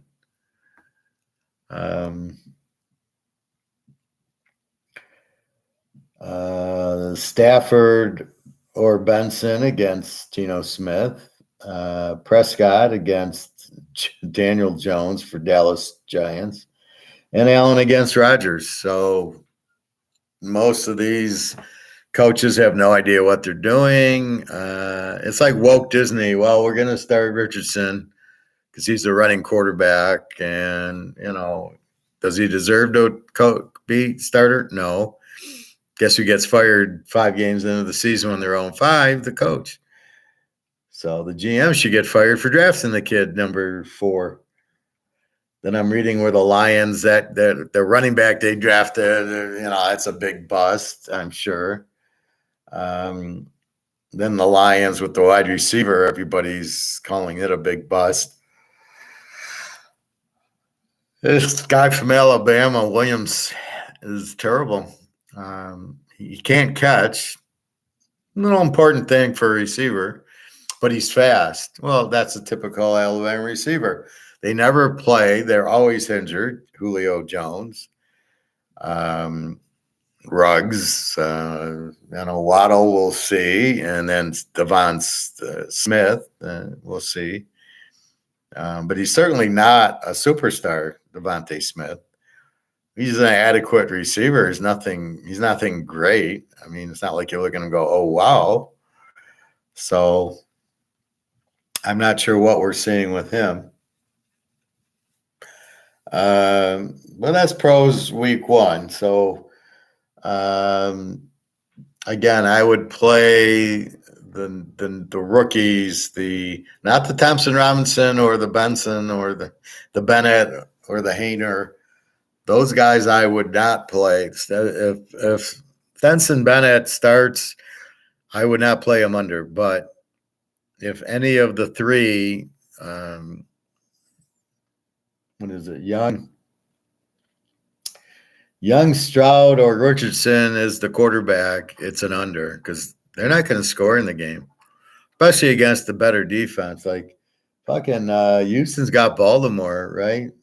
Stroud? What do you think Stroud's going to do? Nothing. What's Jackson going to do? He sucks. Nothing. It'll be 21-0 because they're not going to score on this Baltimore defense. This is the thing. When you play the NFL defenses, it's not like you're playing Arkansas State and New Mexico. I mean, you're playing NFL defenses. These quarterbacks can't handle that. Fields can't handle it. Stroud's not going to handle it. Cousins can't handle it. Most of these guys can't handle it. They're just clueless out there. They don't know how to read a defense. They don't know how to read a blitz and check out a blitz. It's sort of like the new kids now. I think I got this job based on the young kids are too stupid to take it or don't want it or don't want to work, or they're just going to play with Bitcoins and try to make their money on derivative Bitcoin shit. I don't know, but they don't have the enthusiasm and brains to really work, right? So I'm very valuable because you can't find people like me out there. I'm a very, very rare commodity now because the young kids can't do what I do, which is actually work and analyze and everything else. They don't do that. So you're seeing it with quarterback. Well, go to a running quarterback. I was listening to some stupid show, sports talk, about what's the guy, Othello on California, the pitcher, Ohtani, and saying, well, he should get $600 million because $300 million as a pitcher and $300 million as a hitter. Excuse me? Who would be stupid enough to pay that guy $600 million? Who's stupid enough to pay $300 million? So this is where you really see inflation. The value of the dollar is so low that it takes $300 million to pay a baseball player for, I don't know, 4 or 5 years, whatever it is. You got to be out of your fucking mind. Why would you pay? So the guy, you think he's going to keep going as a pitcher and a hitter? You really honestly think that, right? It's not like he's Barry Bonds and Roger Clemens together. You pay Clemens, you pay Bonds, but you don't pay a guy because he can pitch and hit double. Now there's no real good player in baseball to really compare it to, or maybe, Verlander, but he's older. But I mean, just the regular, what is Verlander, $30 million a year or whatever? I can see paying the guy maybe $30-40 million a year, but a $600 million contract, which I assume is 10 years. I don't know. You got to be out of your fucking mind. This is the problem with these owners, right? And this is why they sell the teams and move around. It's ridiculous.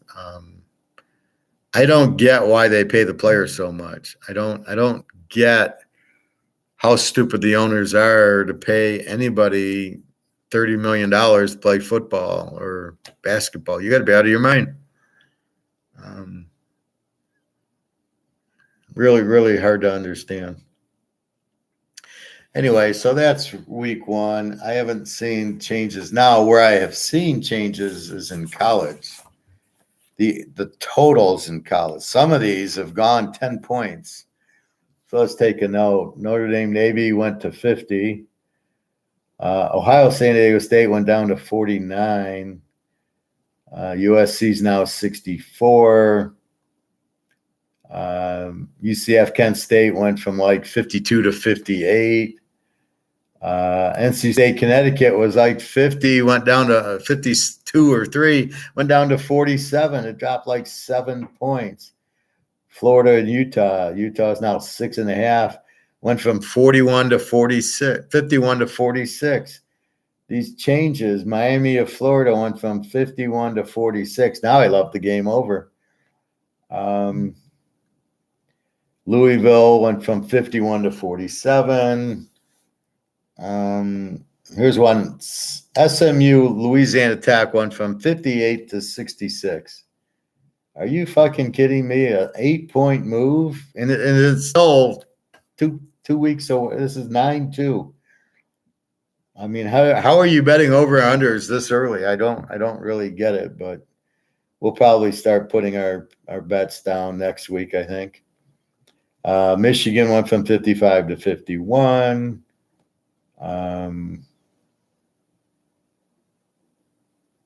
TCU, I think, went from 51 to 59 or something. Oklahoma jumped to 60.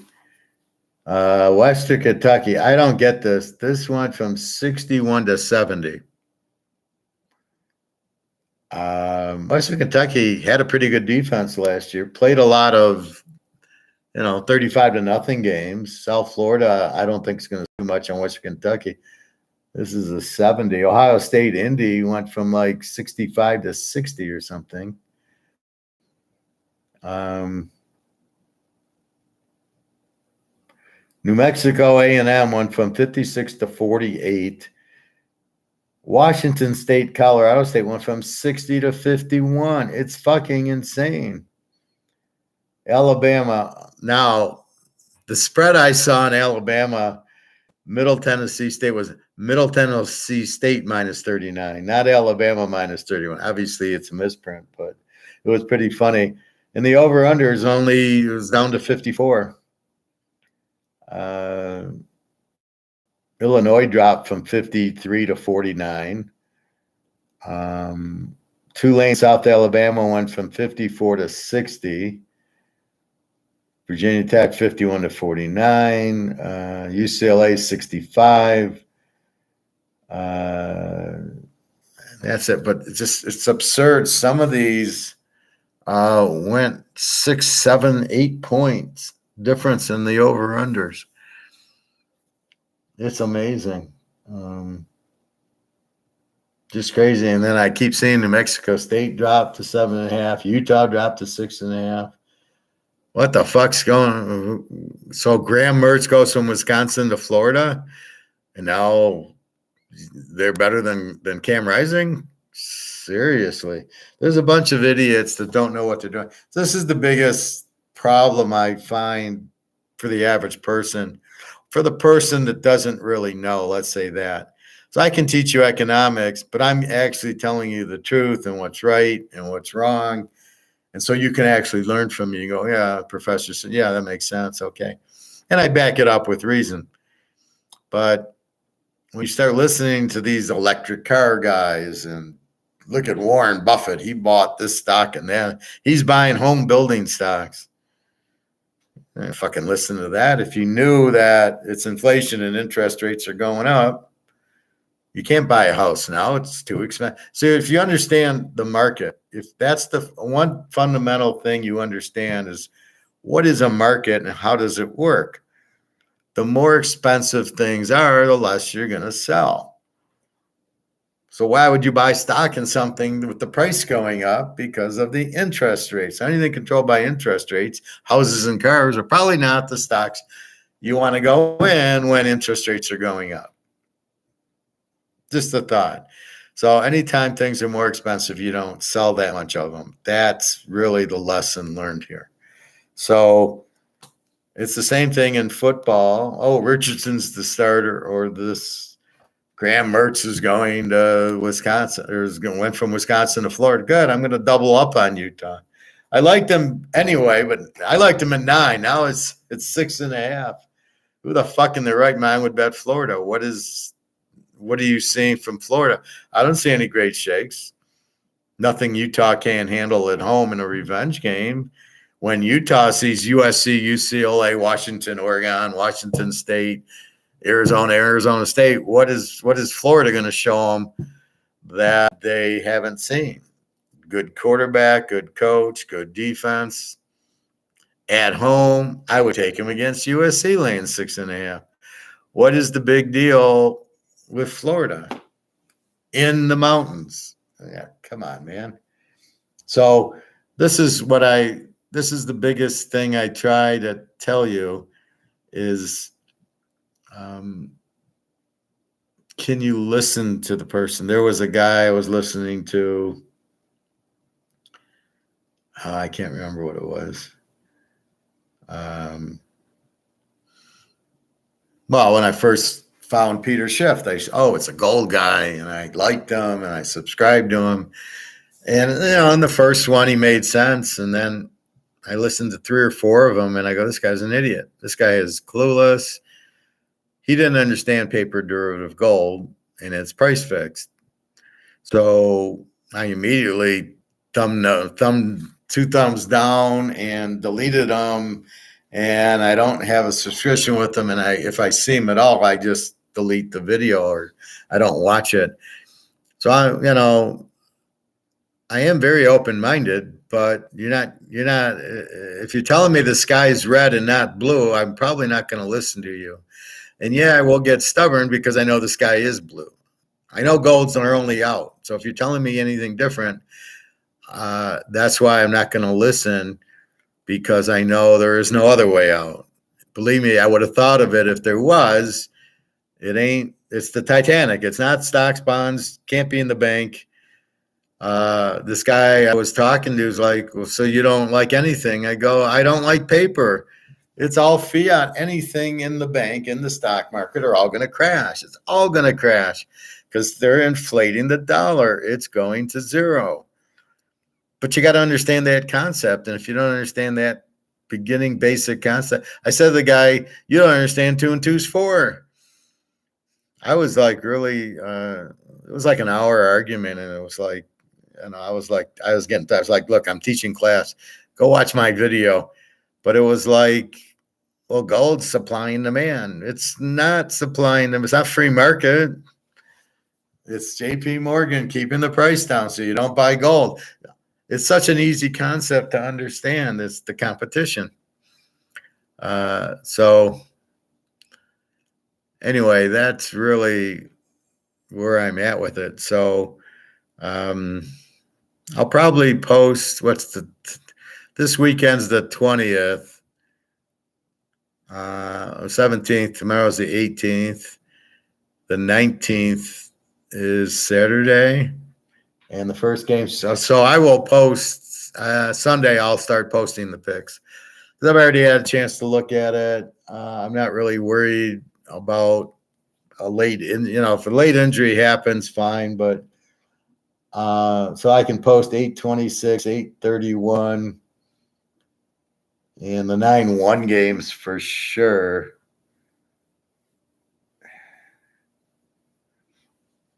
I mean, theoretically, I can post every game from that. So what I do, so I'm giving you my opinion on every game. Obviously, I'm not betting every game, and some are locks, some are, and how to bet them. So what I do is, so I have my whole list here, my 1,000 games. And what I do is I start marking them. Okay, I like South Alabama. I like South Carolina.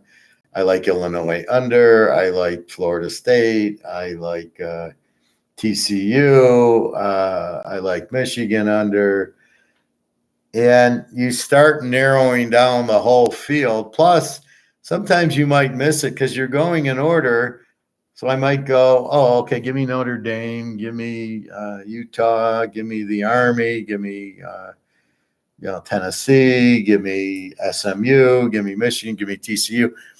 But then you get to the bottom, you've got the South Alabama, you got South Carolina, you got Illinois under, you got UCLA over. These are like at the end of the thing. So you don't want to miss them. So what I try to do is take all the games and then try to balance them out going, who do I like the best? And I rank them.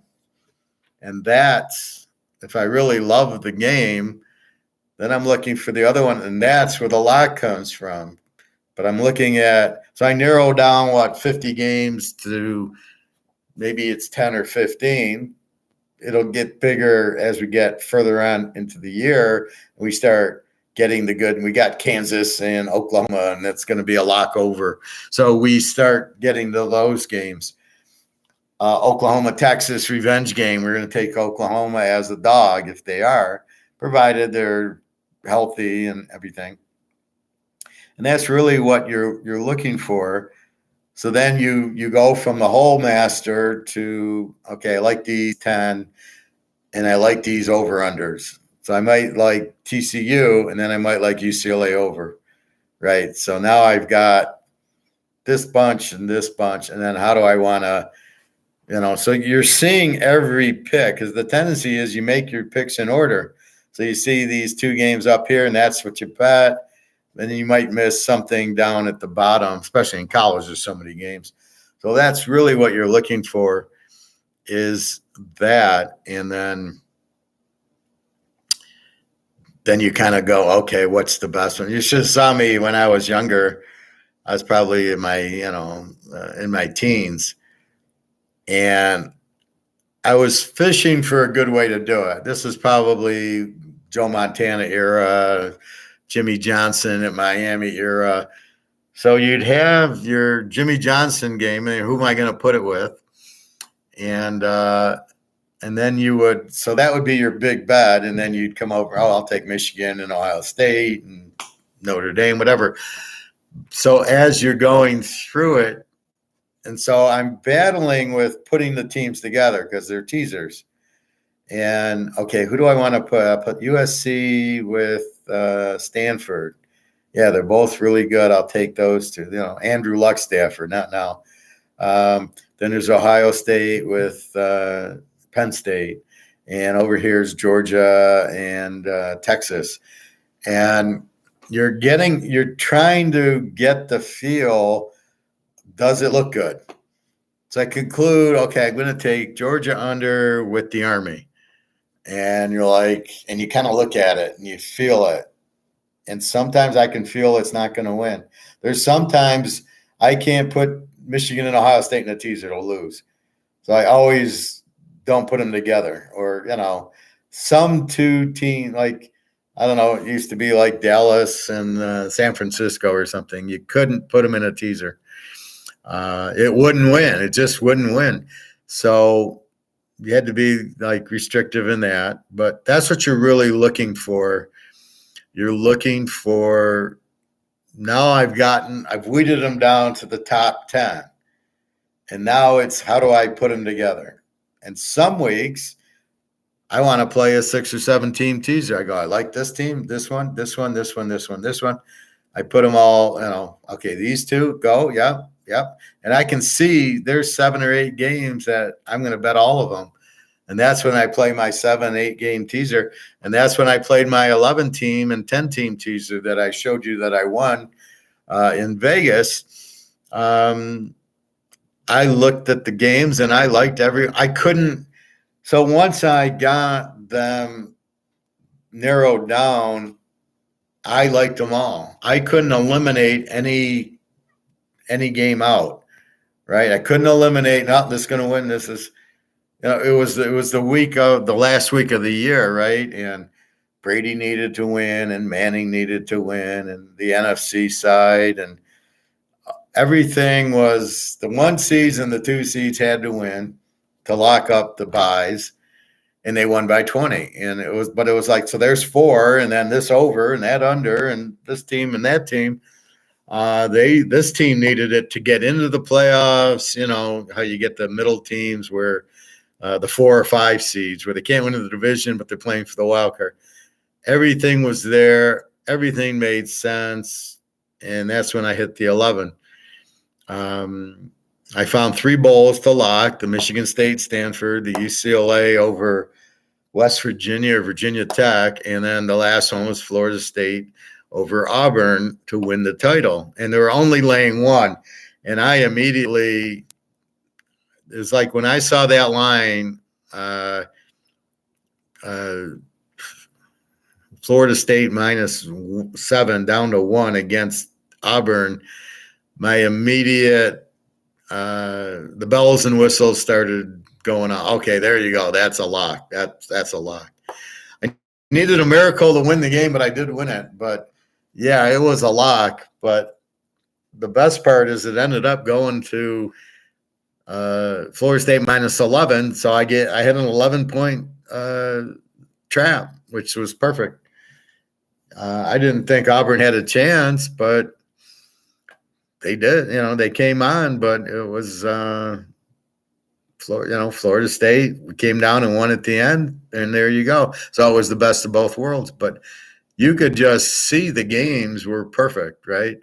So sometimes I'm battling the matchup. Like, do I really want to put Florida State with Duke? Well, there's a lot of risk with Duke. But I like Florida State. Maybe I go under on it. South Alabama, Tulane. I like the dog. UCLA, Cusker. Yeah, that over looks good. It's 65. That's not too bad. So there's games you see, but I don't want to really risk too much. So then it's how strong do I want to play UCLA, Coastal Carolina over? I'll probably play, and that's what I'm battling to make the picks. How strong do I like the game? That's where the lock comes from. When I see that game and I go, fuck, yeah, there we go. Sort of like Houston, TCU, Houston minus UTSA, Houston -2.5. I love UTSA and 8.5. If the line stays and there's no things, that would be a real strong play. I have no doubt that UTSA and 8.5 is there. I have a doubt in the little bit in Tulane, South Alabama, but not that big of a doubt. And then I have a little doubt UCLA, Coastal Carolina, because it's so much. But with McCall back, it'll at least be a 60-point game, over under 65. So you're going to be in the 60s anyway. You need 59. So I have a pretty strong thing. But if it goes to 75, then I don't have a strong, then it becomes difficult to win. But at 65 to 59, I have a much better feel. That's why I tend to give you guys the over-unders, my customers on Sunday night if I see it, because I know it's one thing where the points you don't know. But in the over-unders, you can, USC plays Washington. It's a 100-point game. So if it starts at 60, I know it's going to end at 67. So I'm getting in real quick at the 60, and I'll say, bet it now, bet it now, bet it now. And then by Saturday, so Sunday I'll see it and I'll say, bet it. I'll bet it. I tell the customers about it. And then by Saturday, the spread's up from 60 to 68. So I saved us a whole teaser. Then they score 80 points and we win. And but that's why the over-unders I tend to play Sunday or Monday because of that. Maybe I'm waiting for an injury. So things that make it a strong play is first I'm looking at the game. Then I'm looking at injuries. Is Rising out? Is Van Dyke out? What's going on? Once I determine that, okay, nobody's injured. Is the line right? Do I have the right dog? Like here, I love that UTSA is the dog to Houston, right? So I've got the right team. I would prefer that than UTSA favored. I would have less confidence taking Houston as the dog as I do UTSA. And so I like UTSA as the dog. So I got the right dog. That happens a lot in pro where I want San Diego or Seattle to be the dog, and they're not. And they're favored. They're at Cleveland and they're favored. And you're like, fuck, if they're the dog, they're a lock. Because they can easily win the game. But if they're getting 8 or 9 points, I know they're going to win. So that's all that goes into it. You're trying to match up the game to make the bet, and it's based on injury, how the quarterback is, how the team is, and then the line. And that's really the different things that go into the picks, and if I really have a strong, they're going to win, and the line's good, that's how the locks come across. So when I'm locking a game, I'm looking at the injuries, I'm looking at the quarterbacks, the team, the coach, and I'm looking at the spread. Most important, I think, is the spread makes it. If I got, like Utah, if they were 9.5, it'd be a much lower bet. At 6.5, and all I got to do is win. Rising playing, it's in Utah. It's revenge. I got boom, boom, boom, four factors, and then it's going to be a bigger bet because Rising's playing. They're at home. It's revenge, and the spread's nice. The spread's under a field goal. So at 9.5, I can't make as strong a bet because I'm laying 3.5. But at a half a point, just win at home. Yeah, that makes it a lot stronger of a bet, right? And again, you're just worried about Rising, but he's practicing in the knee brace. I'm not really worried about him, and it's a revenge game. He's going to play, and probably by now the backup has seen a lot of activity with Rising in the Rose Bowl, getting hurt in the third quarter. So you just see all that. But that's really what that's kind of how you group it. But it's like gold, right? I know the dollar's going out. That's a given. And I know gold's going to go way up. That's a given. So I know that. That's not like buying a stock. Well, if I buy Microsoft, hopefully the stock will go up. Or if I buy Coca-Cola, hopefully they do make good sales. Would you like to be in Disney now? All their movies are crap. They're all woke. The stock's getting tanked. They spend a lot of money making the movies, but they don't sell. So how would you like to buy stock in Disney and you're hoping it goes up? See, I have much more confidence in football. UCLA, Coastal Carolina is going to be a high scoring game. I mean, unless there's a tornado or something, it's if it's real windy, that'll keep the score down. But otherwise, if it's Southern California, they're gonna put up a ton of points. Two good offensive coaches, good quarterback. UCLA, you assume's got a good quarterback, but Coastal Carolina can't stop them anyway. But you got the good coach. It's like Tennessee and TCU has a good offensive coach, so they're always going to score points. Washington with their coach, Fresno State. So that's why you look at the coach to see what kind he is, and then you look at the quarterback, and that's why question mark Ohio State, question mark Alabama, question mark a lot of these schools. Georgia, they'll still be an under. Really not a question mark at TCU. He was the starter last year, and he got hurt. Then Duggan came in. So no problem. And Tennessee, Milton played, lit it up in the bowl game, so he's seen some action in it. And so TCU and that, and SMU got a really good quarterback, Stone, who hasn't played. So the coaches kind of help you out. SMU is going to be explosive and no defense. They're going to be an over team. Kansas surprised us last year, and that's what I'm saying. We didn't know they were going to be explosive like they were, but I started watching the box scores week 1 and 2, and they're putting up 60 points. I'm going, something's going on with Kansas. They don't put up 10 points. And the whole year they put up 40, 50 points, won a fortune with them betting them over. You don't have to bet them to win. You understand the team. Are they an over or an under?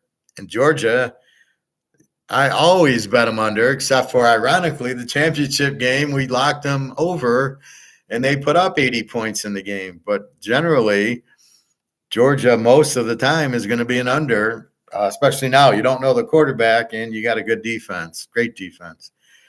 So you're going to bet them under, but you're probably going to bet Washington and Oklahoma and USC over, right? Utah's a little different because they got a great defense to go with Rising, where USC has no defense and Washington doesn't have much of a defense and Oklahoma has no defense. Those are just perfect over teams. Kansas also. The teams that you got to watch out are the strong defensive teams. That's where you got to be careful. But that's what goes into the pick. So you're trying. So you you get it down to 10 games, and then you try to fit them. Okay, who's my top teaser? Is it a lock? It might not be a lock. I might not like the point spread. I might not like the favorite. I'm hoping, like, if Oakland was favored at Denver, I'd lock Denver. All right. So in the pros, the hopeful lock would be if Pitt was favored by 3 over the Niners, then I would lock. That's an example of you got the wrong team favored for your lock. If Pitt was 3, Frisco would be a lock, getting 9. But Frisco is favored, but they're the better team. I can't get as excited at Pitt 9 as I can the Niners in 9. So when I look at the best dog,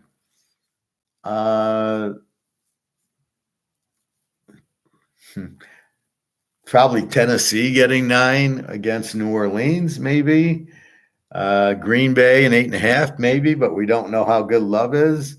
Miami an 8.5 is probably a good one.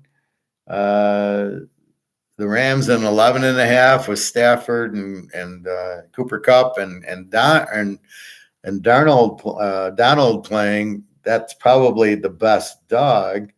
And I'd say the Jets are the best dog. The Jets getting 7.5, 8 as a home dog with Aaron Rodgers and this defense has got to be the best play on the board, the best underdog on the board. So that's where you have. Now, if the Giants are 3 points over Dallas would be a good play. Even with Prescott, that would be a good play. Or if New England was favored over Philly, then that's your lock. That's how the lock happens, is the point spread. So in this instance, because Houston's going with C.J. Stroud-Mills, they're not going to score a point on Baltimore. So unless Lamar starts throwing his interceptions, so they'll get up 20-0 and run the second half, and in the NFL it's 20-0. It'll get nowhere near it because Houston's not going to be able to pass midfield with these quarterbacks. These are weak quarterbacks. Indy with Richardson against Lawrence, 2 weak quarterbacks. Arizona, Washington, probably the weakest. Colt McCoy or Toon against Howell and Brissett. Where are you gonna find 14 points in the game? So that's why the quarterbacks usually derive the over-unders from. A weak quarterback with a strong defense is an under, and you're looking for it against another strong defense, sort of like what you have with Houston, Baltimore. You got kind of 2 weak quarterbacks with Houston doesn't even have a strong defense. Let's look at I don't know, Frisco, Pitt. You got 2 strong defenses, decent quarterbacking, but it's no Montana and Bradshaw, that's for sure. So you kind of have that. Arizona, Washington's probably the best. 2 weak quarterbacks. I don't even know if they have defense. Washington has a defense. Arizona, I don't know what they're the worst team in the league. Them and the Lions. So I don't know. I would say that that's where you get your under. Washington, no quarterback, strong defense. So against Philadelphia, against the Giants, these will be easy under games because they won't score. Arizona, Frisco. How's Arizona going to score in the game, right? So that's what you're looking. You're looking when a team like that plays a strong defense, it's almost an automatic under, provided the under's in the 40s. That's what you're looking for. That's why you got to scout the teams, understand the quarterbacks, understand the coaches and the defense, realizing this team has no talent and will not score, Arizona and Washington. The difference is Washington has a defense, Arizona doesn't. And that's really what you're looking at. So you're looking at a strong under team, Washington, and you're just waiting for them to play Philly, the Giants, Indy, Houston, other teams with weak offenses and or weak defenses or strong defense. That's like Washington, Philly is an automatic. Washington won't score. Philly runs the ball a lot, strong defense. It's going to be a shutout. And that's really what you're looking for. That's kind of the the final piece to the puzzle I was looking for in picking games since the mid 70s. I always knew the quarterback. I made a ton of money on the 70s Steelers. It was a joke. 80s was Montana. The only thing I didn't do right was the Bears Giant playoff game, which should have been a lock under with Lawrence Taylor against the 85 Bears. It was 20-0 the Bears. But I wasn't thinking like this now. See, now it's fully focused. Now I've got everything in there. Now it's just crystal clear. Like UCLA before, UCLA Coastal, do I like UCLA? Is it too many points? And you would guess, well, what's UCLA? UCLA's they're laying 15.5 over under 65. So before I would have struggled with the 15.5. Well, maybe I'll take Coastal and 21.5. They got McCall and they lose by 30 and you're like, fuck. Or you take UCLA -9 and Coastal Carolina beats them because UCLA's new quarterback throws 3 pick sixes. Now you don't even go there. You just go over. Strong offenses, no defense, both teams, good quarterback, a good coach in UCLA. So now it comes crystal clear what you're doing. You're going, fuck, this is an over game. This is explosive team again with no defense against explosive team with no defense. Makes it simple. The only time that you look at a team now is UTSA and Houston. You go, it's a toss-up. UTSA is probably better, and they're the dog. And it doesn't matter. This is Texas San Antonio against Houston. It's Texas against Texas. So it doesn't really matter. There's no real home field advantage. And then you go, I like the dog, so I'm going to take the dog and hope it's UTSA. And it looks like Houston's 2.5. They get UTSA an 8.5. I love it. I got a team that should win the game getting 8.5. That I got more than a touchdown. That's what you're looking for picking a team. Georgia, take the under. Alabama, you can't take them anymore. They have no defense, and now they don't have a quarterback. I don't know how they'll cover 39 against Middle Tennessee State, but that's where you're at with it. So, but now you go Tennessee over because they got the new coach with the explosive offense. Is Hooker that good? I don't. He was at West Virginia Tech or something, and he wasn't that good. And he goes to Tennessee, and then he lights it up. Now he's a superstar. It just shows you. Unfortunately, he got drafted by the Lions, who are clueless when it comes to matching up their quarterback with their offense. But maybe he'll get traded to Frisco or the Rams. Well, not the Rams, but a good team. And then he, like Baltimore, he'd be perfect for Cleveland. They got Thompson Robinson. But you can see that's what you're looking for. If they have a good quarterback, you can't bet it under. But if you got shitty quarterbacks, where's the points coming from? So I'd be more scared of Cleveland if Thompson Robinson started against Cincinnati than what's his name? Watson, I think. Just a second. Yeah, it's Watson. Tom Watson, I think. He used to golf. Where's Bobby tonight? Bobby owes us a little bit of silver for missing class. Anyways, so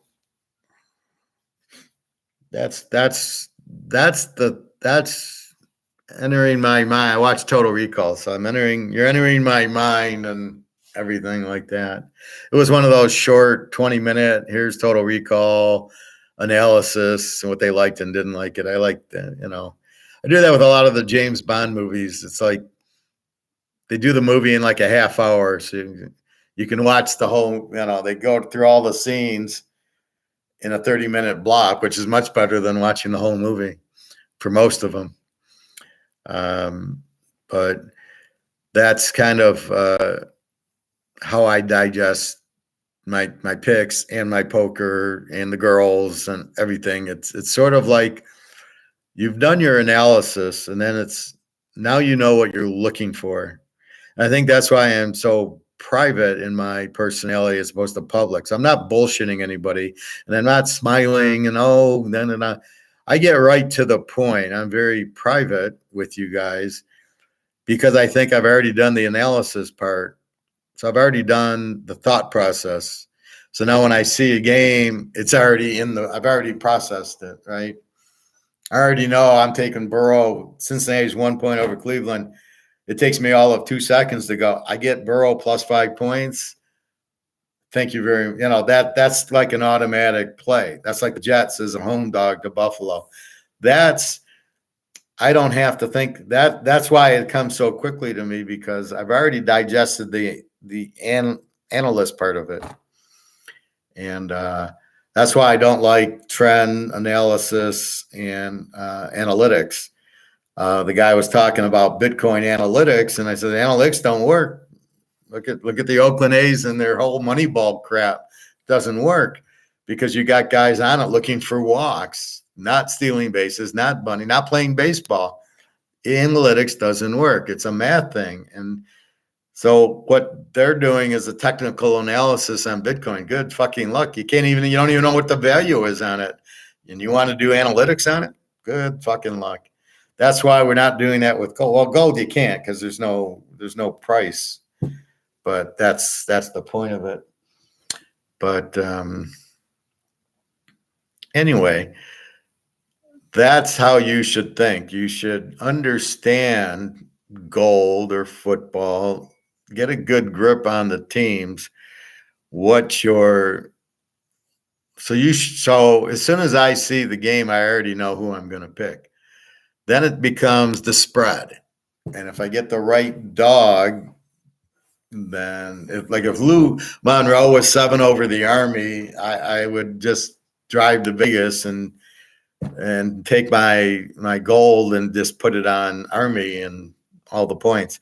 So I mean, it's basically you look at the game and then I make my own line and then I wait for the line to come out. And if the line, usually I find lines that are terrible. And that's what we really take advantage of. And then the over-unders, I bet them early because I know what I'm going to do. I know I'm betting Georgia under, UCLA over, USC over. I already know that. I mean, it's not Iowa State's under, Kansas is over. So as soon as I see the line, I just check the injury. It's an automatic. So that's why I can pick very quickly because I've done the analytical. I know what I'm looking for. So that's where you guys need to get to in everything in life. Girls, football, boys. If you're girls, I know I have girls in the audience.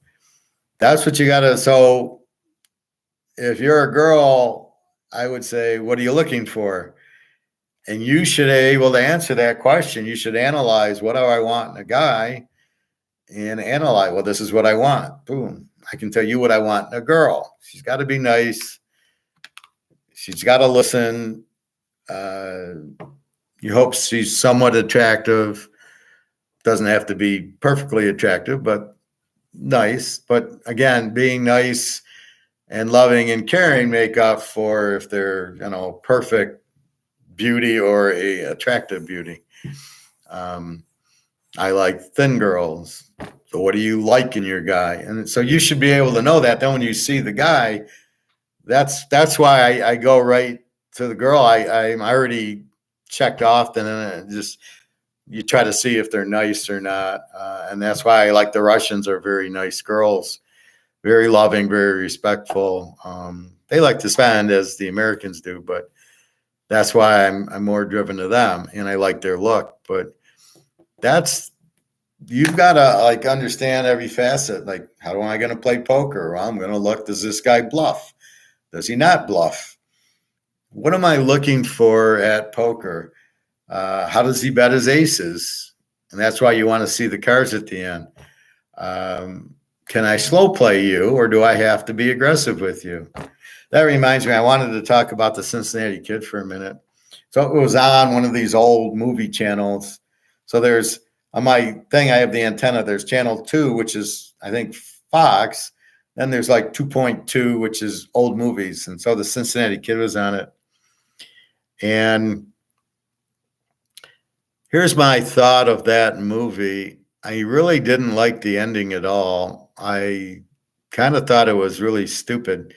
You're playing the guy for 5-6 days. You don't know any bluffs. At that point, you don't know. And in the beginning of the movie, he catches a guy. He's in this shitty game. And the guy, this is what, the 1960s, bet like 150, which is probably like betting $1,000. And Steve McQueen calls him. He says, "You called that bet with a lousy pair of nines," and like the guy tried to bluff Steve McQueen, and he knew he was bluffing, right? How does he do that with the other guy? It's a cooler hand. It's a royal flush versus a full house and 5-card stud, both impossible hands. But the problem I have with the hand is McQueen, once he got aces into like a 3-card flush, she went all in. He doesn't. And then the guy calls, and at the end, the guy then goes into his wallet and he pulls out 10, 20 grand. Well, that wasn't normal. Is that a tell that he's got a hand, or is he a bluffing? But when he's bluffed before, you could read it, and he never took $20,000 out of his wallet to make a bluff. So therefore, he's probably not bluffing because he would have done that trick before.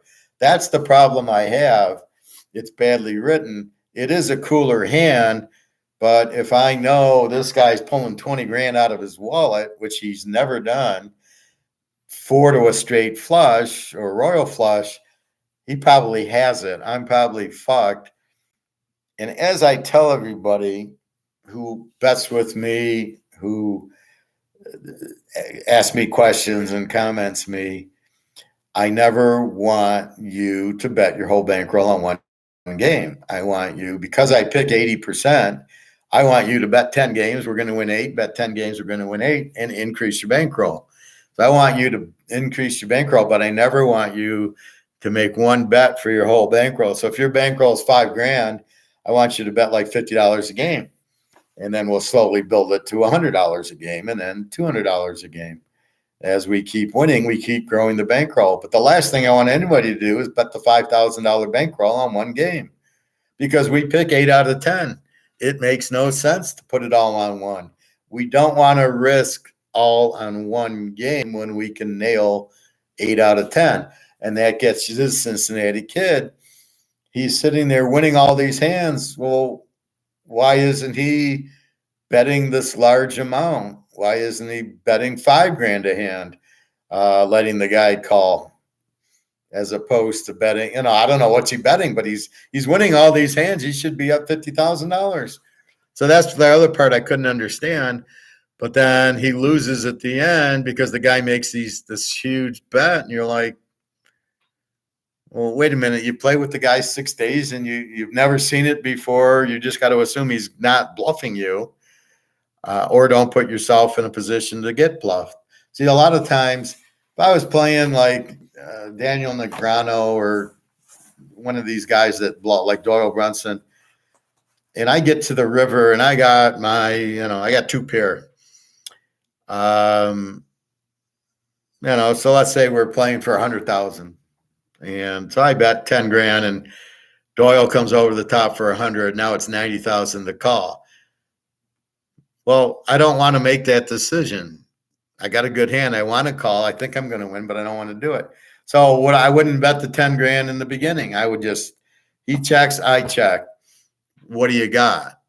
Instead of he checks, I bet 10, he comes over the top for 100. Now I'm fucked. Well, that's how you think. You don't give them the opportunity to do that to you. Because could I play with those guys in a heartbeat? But the problem is it's not fair if they're playing with $500,000, which I don't have.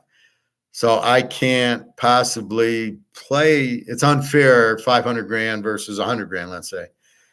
It's got to be 500 grand to 500 grand, or in my case, like, let's say 50 grand to 50 grand. All right, you can only play with 50. I'll play with 50. Then I can play them. But if you can pull out $1 million, all you got to do is make a big bet, and unless I've got 4 aces, I could call you, but can I afford to lose it? And that's their strategy. So when they play big money, their strategy is I'll make the big bet. You can't afford to lose it. That's why you don't play at a table over your head. That's why I play a lot of 1-2 or 1-3. The most it's going to cost me, I start with 300, but I'm not going to see a $300 bet. So usually, okay, the guy makes $100 bet. Then it's okay. I'll be fine if I call and lose. That's okay. I'm on terms where I can live with. You can't outbet me, right? You can't put in $1 million and I can't call you. So that's really what you've got to be comfortable with. But that gets me back to my Cincinnati Kid argument where what the fuck's the guy doesn't know he's got the hand? He's never pulled 10, 20 grand out of his wallet in 6 days. He's got 4 to a royal flush. Okay, the problem is you caught the ace for the full house. So even if you caught a straight or a lesser flush, you've won. See, that's really where he didn't catch it. So the guy's got what? King, queen, 10-9 of diamonds on board. Something like that. So the only way he loses is the jack of diamonds. But now I played I will show you how this works. I played in a game. I was 13, 14 years old, playing after school, and I had a straight flush.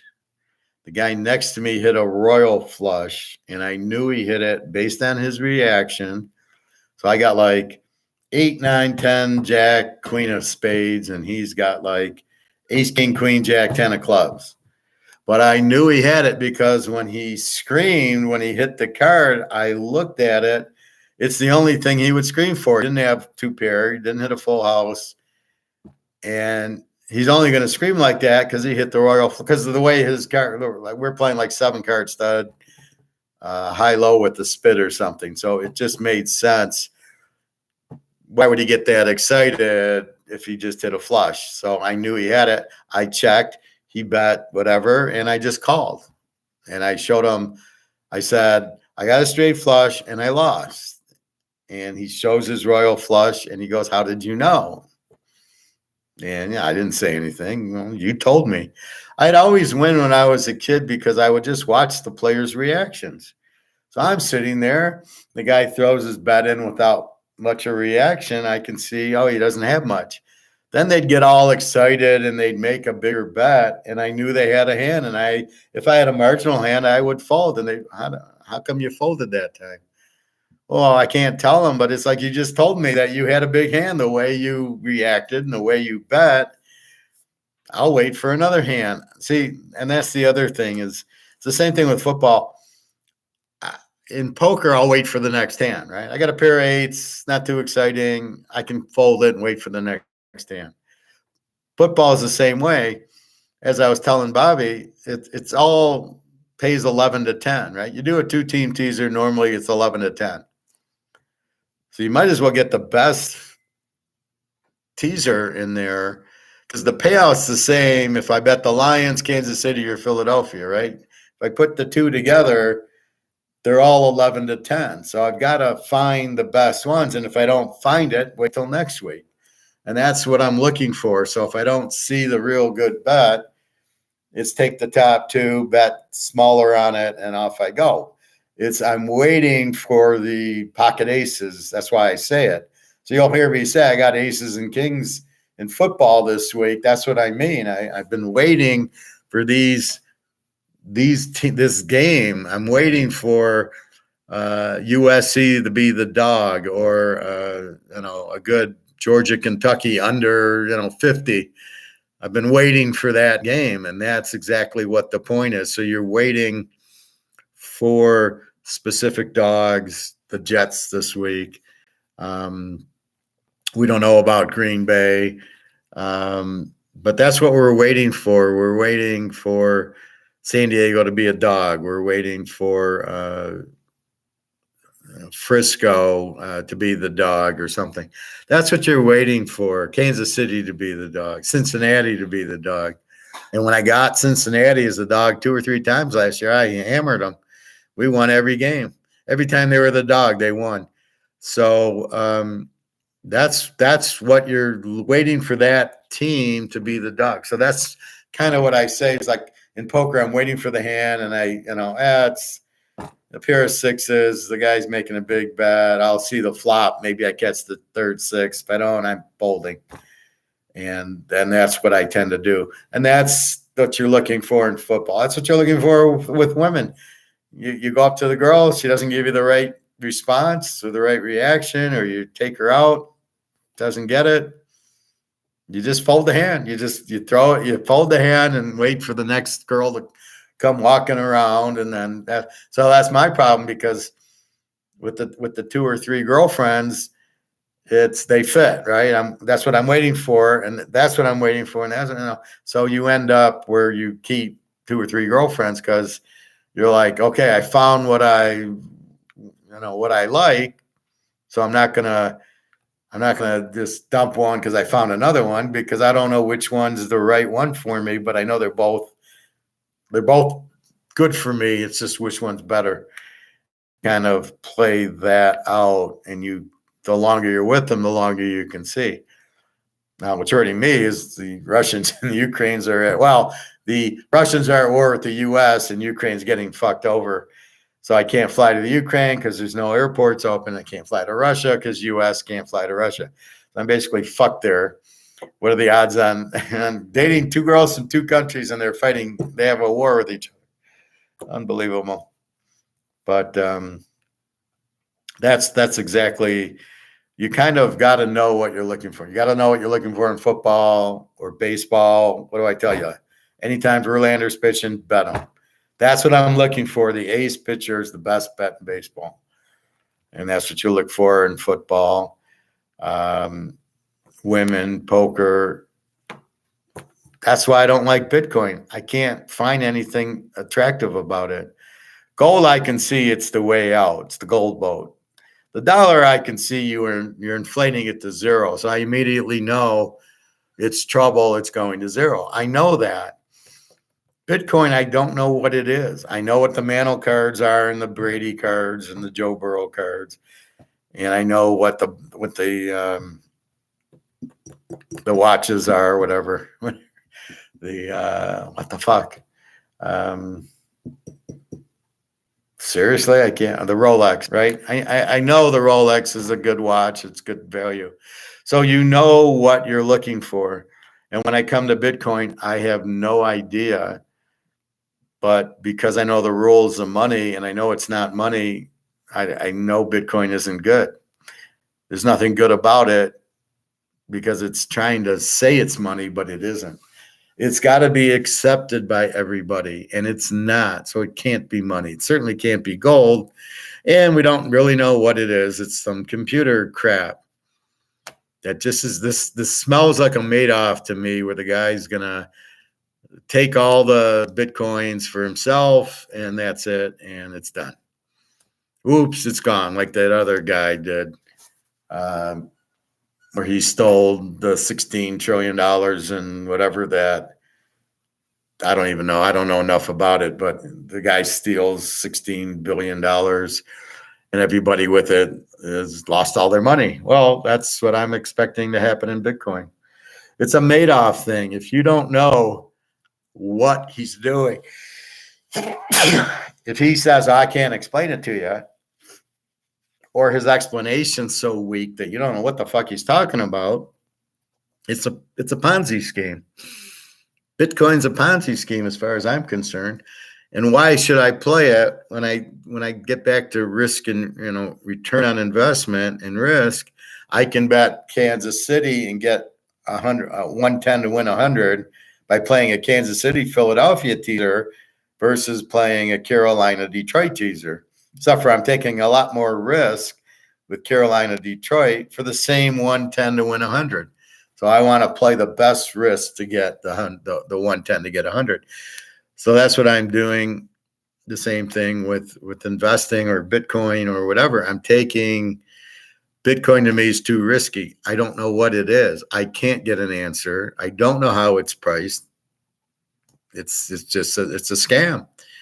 because nobody can explain it. Nobody can explain the price. It's not supply and demand. I don't know what it is. I don't know how it's priced or what it is, except for it's a computer generated something. And all I know about that is it can easily be copied and deleted. And I'm not in control of it like I'm in control of gold. And I'd rather be in control of gold and have it in my hand than Bitcoin that I don't even have it. At least the Mano card I can show you. Here it is. Here's the Montana rookie. I can show you the card. It's in my hand. That's all I can say. So that's the key, is understanding it. The women, this is what I want. I know what I want. I know the look I want, the personality I want. You talk to the girl, either she is or she's not, and off you go. And if she doesn't fit, then don't waste your time with her. That's why I'm always leery when a hot girl walks up to me. You're okay. What's the catch? Right? What are you coming up to me for? Unless she says you're my type, but girls, I don't find her that sharp to do that. They don't. Girls, like, they'll smile at you. So you say, hey, you want to go out to dinner? And then they'll go, no. And I'm like, what the fuck are you smiling then? Why are you smiling at me, telling me, yeah, I like you, and then I ask you out and you turn it down? And of course, their excuse is, I don't want to hurt your feelings. No, so you'd rather lie to me, because that's what you're doing, is you're smiling that you're interested, but you're really not. Well, then don't play that. That's the problem with girls. They don't understand the game at all. If I smile at a girl, it's I like them. So they know I like them. I smiled at them. And if they ask me out, I'd say yes or no. But I wouldn't play game. Well, I don't want to hurt your feelings. What is that? You're a nice guy. I don't want to hurt your feelings. You don't want to be with me? I'm a nice guy, but you don't want to be with that. That doesn't suit your profile. Hey, Lucas. I guess that's Bitcoin is limited and nobody can screw with somebody printing more. That's why it's valuable without a true gold standard. Do you actually believe that, Luke? Do you actually believe it's limited? And how could you prove that to me? It says 21 million, but prove it's 21 million. You can't. And what if he deletes the program? What if they delete the Bitcoin? What if you go into your wallet and there's nothing there because they've deleted it? That's the problem I have with it. That's the problem I have when I don't have control of my own stuff. At least I have the money. So I got a lot of money in my safe, and my baseball cards, and my gold and silver. It's sitting in my safe. I have control of it. Nobody can sit there and tell me my gold's worthless. It's deleted by a program. It's reset.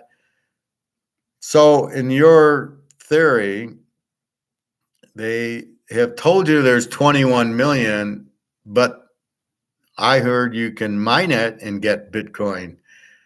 Well, once it hits 21 million, how can you mine it? How can you value it? There's got to be somebody who wants it for you to sell it, I believe, or I would imagine. So you want to sell 5 Bitcoin, does there have to be a buyer for it? So in theory, the price, if there's 21 million and they're all out, which they're not, I guess 19 million are out. I don't know how they're keeping score, but let's say that happens. How would the price go up? Because there's not enough demand to meet the 21 million, and 21 million is not limited. Sorry. Limited is when I show you a 700 count Tom Brady rookie card, limited. A PSA 10 Joe Montana rookie card that goes for $100,000 is limited. There's probably not 100 of them. I don't consider 21 million limited, but if we want to play that game, so when you see the dollar at about $20 trillion out there, plus overseas, so let's say $50 trillion printed, I would say that's pretty, that answers your gold question right away because of all that out there, the value you've got way too many printed. And that's kind of the argument. Is gold limited? Is there more than 21 million ounces of gold? No, there isn't. I wrote it down. There's 244,000 tons of gold. I believe that's gold. Yeah. 244,000 tons versus 21 million. Gold's a lot lower, a lot more limited. Silver's got 550,000 tons. So you're talking 21 million Bitcoin and you want to call it limited. See, I don't look at something limited as 21 million. It's got a number, if you can believe it, which you can't. How can you believe it? Is when you bought your Bitcoin, does it say this is number 100 out of 21 million? So, I could tell you the sky's going to turn green tomorrow, but I can say all I want, but it doesn't mean it's real. So they can tell you 21 million, and I'm just being logical here, Luke. Nothing personal, but I'm just saying you've got to question that. Prove it to me. Show me. Don't show me where it says they've only made 21 million. Show me where they're counting it. Show me where there's a Bitcoin saying, number 10/21 million, like they do on the baseball cards. I mean, baseball cards are so much more limited than Bitcoin. I mean, I got a 101 Steve Eiserman. They only made one. It says 1-1. I know I have a one card. That's a lot more limited than 21 million. 220 tons it's 220 tons.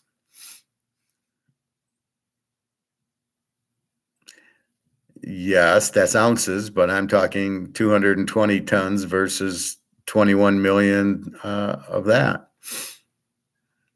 These guys buy tons. They don't buy ounces. I buy ounces. You buy ounces, but the central banks are buying tons. Russia's got 25,000 tons. China's got 60,000 tons. They're not counting each ounce. But my point is, there's more demand for gold than supply, and that's all that matters.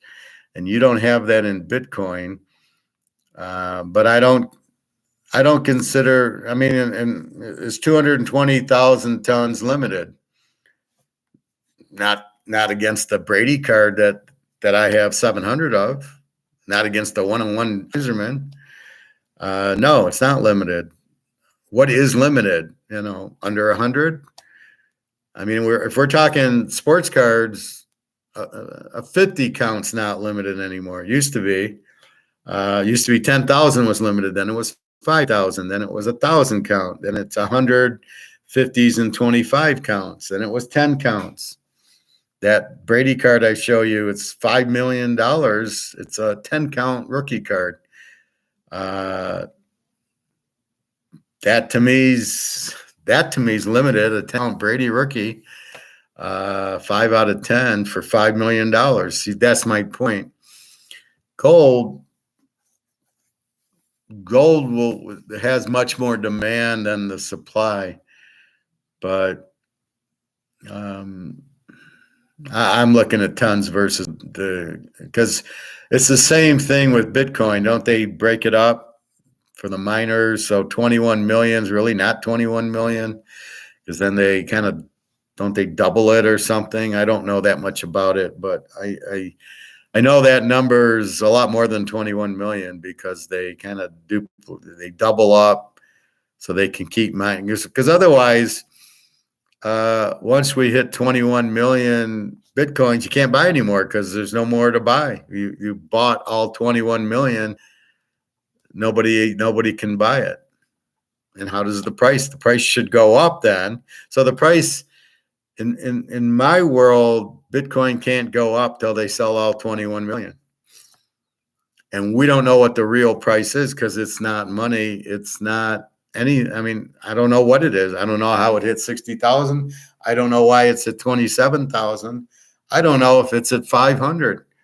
That's unknown how you value something like that when it's not all sold, right? So if they made 1 million, I wouldn't consider that limited. But if they made 1 million and as soon as all million were bought and the last one's bought at $100, then that's the value of it. But since you haven't sold all 21 million, you really have no idea the value of it. And why is it not all sold? Because the price is too high, right? People aren't, it's like electric cars. People aren't buying electric cars, they're too expensive. All 21 million Bitcoins not sold because it's too expensive. So the real price is nowhere near 27,000. So if you lowered the price maybe to 10,000 and then all 21 million were bought, then that's your price. But until you get all of them sold, you have no idea what the price is. So this fictitious price of 27,000 that nobody can answer how you arrived at it is why I'm like, too much risk. This is too much of a Madoff for me. Again, you're listening. It's like Madoff, right? How do you make me money? Well, don't ask that question. I just do. All I know is if you give me 20 grand, you're going to get $2,000 a month in winnings and earnings. But don't ask me how I do it. But I'm going to give you. But every month you get $2,000, and you're going to believe what? What are you going to believe? That it's real? That it's it's fairy dust that I'm getting my 2,000 a month on, or it's probably a Ponzi scheme because I don't know how it's priced, and he won't answer the question. It's a Ponzi scheme, and that's what I look at Bitcoin as. Nobody can answer. First of all, we don't know what the price is because you haven't sold all 21 million, and I don't consider that limited. You can't look at the 10 trillion or 20 trillion that the U.S. prints and compare it. That doesn't work that way because they're using it for Social Security, they're using it for Medicare, they're using it for government, for military, to send aid to all these countries in the world. So you can't really, we don't know what the value of the dollar, as I said, I don't know what it is. We know the value of gold, but it's fixed. We know the value of the Canadian club. Now, I don't know how many 12-year-olds are there that are unopened. This might be the only one, or there could be 1,000. I don't know, and I don't care. But I don't know if this was a limited bottle because most of them are just regular, right? They're the 2 bottle that who knows how many made. Actually, I knew because I did the market analysis, so I knew how many 750 cases were sold that we had and how many 1 liters and 1.5 liters. So I did know that number, but I don't remember. Actually, I might have a sheet on that. I think I have a sheet. I keep notes from work and I put them in folders, and years later I go back through them. Luke, it's mathematics. They can only mine X per year, then it gets cut in half every 4 years. So does that mean that the 21 million gets cut in half and added, so now there's 31 million? I sold mine for physical gold and silver, but I made a good trade as I loaded up at 3,000. No, I'm being theoretical with you, Luke. Well, with the class, this isn't just for you, but see, I don't get the mining. It gets cut in half every 4 years. What does that mean, cut in half? Does that mean the 21 million Bitcoins get cut in half, so now there's 31 million? It's 10 and a half.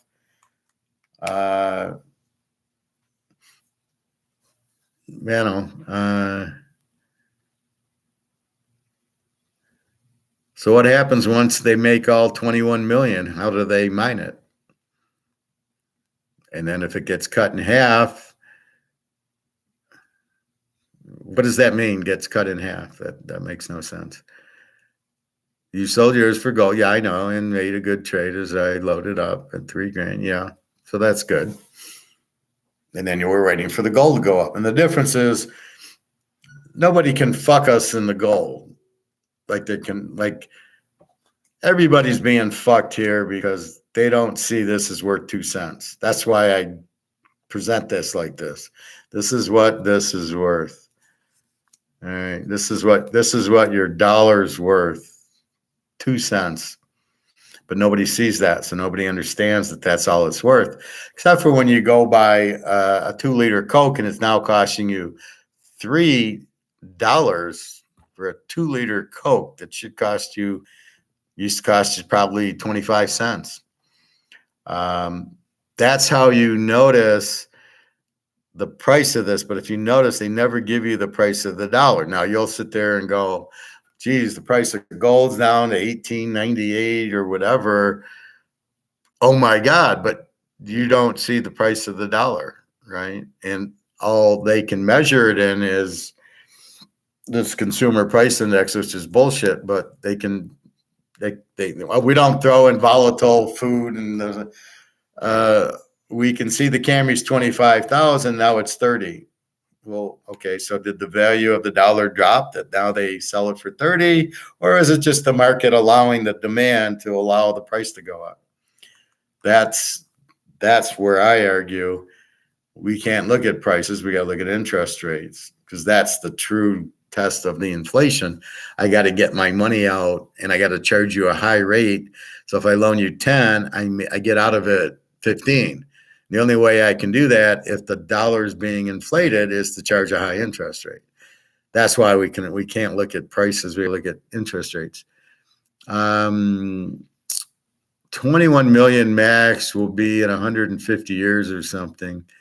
Will be dead. There's 17,000 in circulation. 17,000 Bitcoins. That's it. Seriously, there's 17,000 Bitcoins out of 21 million.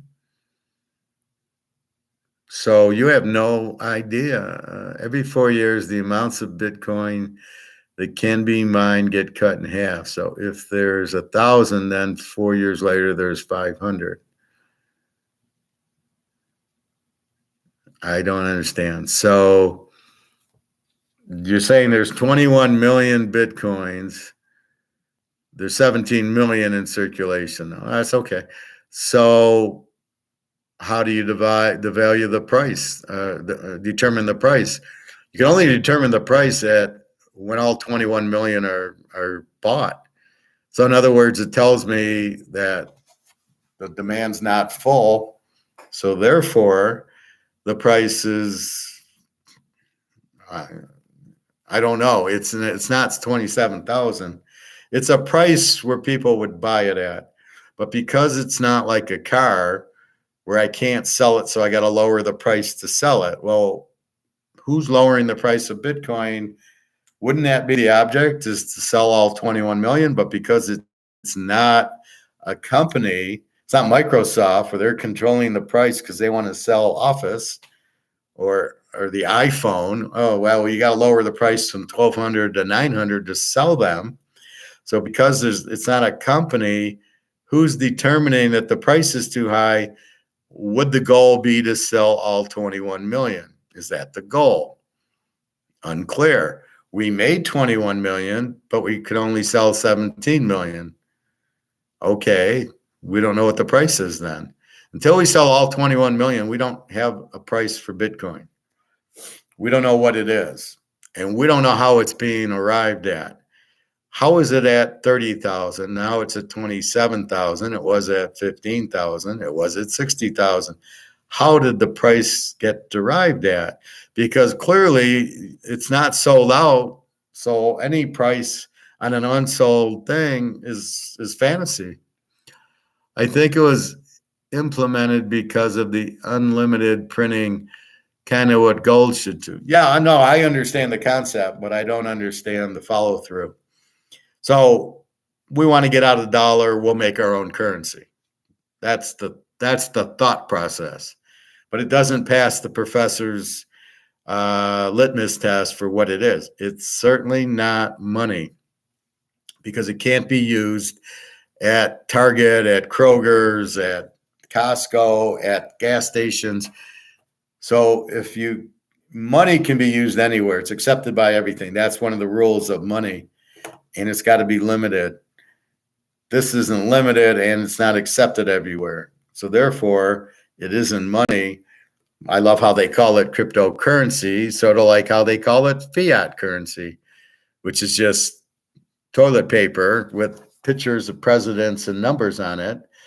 Basically, they're all worthless.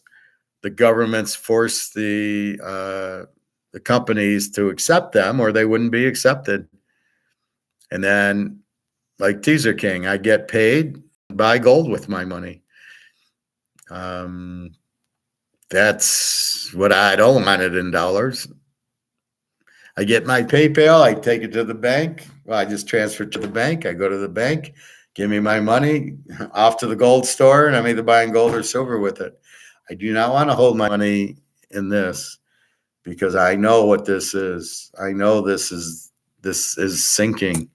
It's going to zero because, as you just said, they printed it to zero. The difference is gold's real money. Right? Bitcoin is wannabe money, but it's not money. Gold's accepted by anywhere. Believe me, you walk into any store, any regular store, I could offer it to anybody here and they would take it in a heartbeat, right? Where I go to my barbecue place, he would take it. I would imagine my Chinese place would take it.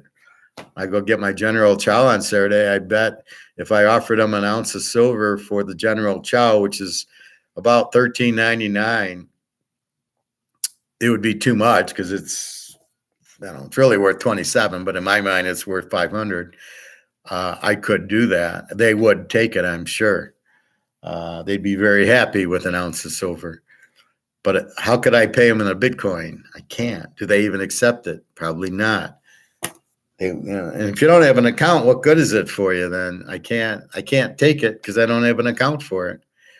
So I love when these Kenzies and that, I got Bitcoin, and I just laugh at them. And then, can you get me a Bitcoin? I have no idea how. I can't get you a Bitcoin. I don't have Bitcoin.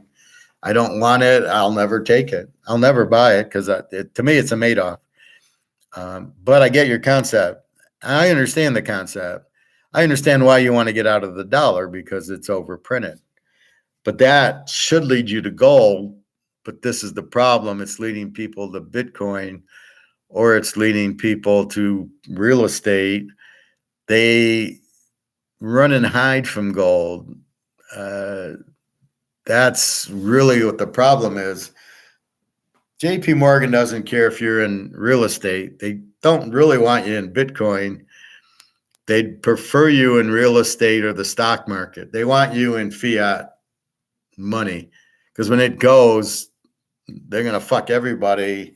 And if you're in stock, you're fucked because that's going to go down. And real estate, your house is fine if you have a house and you paid $300,000 for it. Even if it goes down to 200, you just don't sell it. I remember I don't remember 2008. Yeah, I bought a $350,000 house, went up to $450,000, and in 2008 went down to $300,000. And then I got divorced right in the middle of that. My idiot wife sells it for $300,000. But the point is that as long as you don't need to sell, you're fine.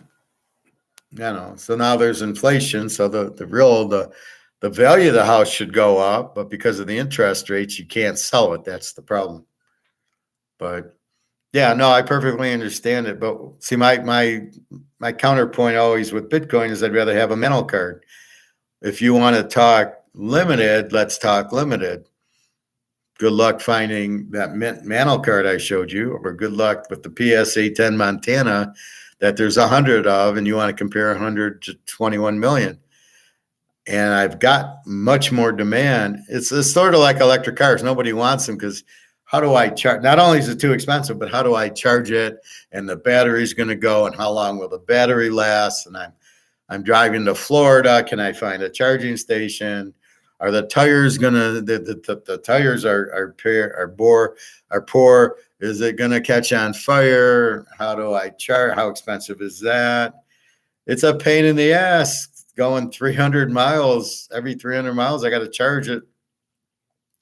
If I can find a charging station for how many, 7, 8, and what if my battery dies and I'm locked in my car? I'm dead. How am I going to get out? I got to break the fucking windows. What, I got to bring a baseball bat or a golf club with me? So if I get locked in the car, I can break the windows to get out. How much is that going to cost me? So I see no value in the electric car like I see no value in Bitcoin.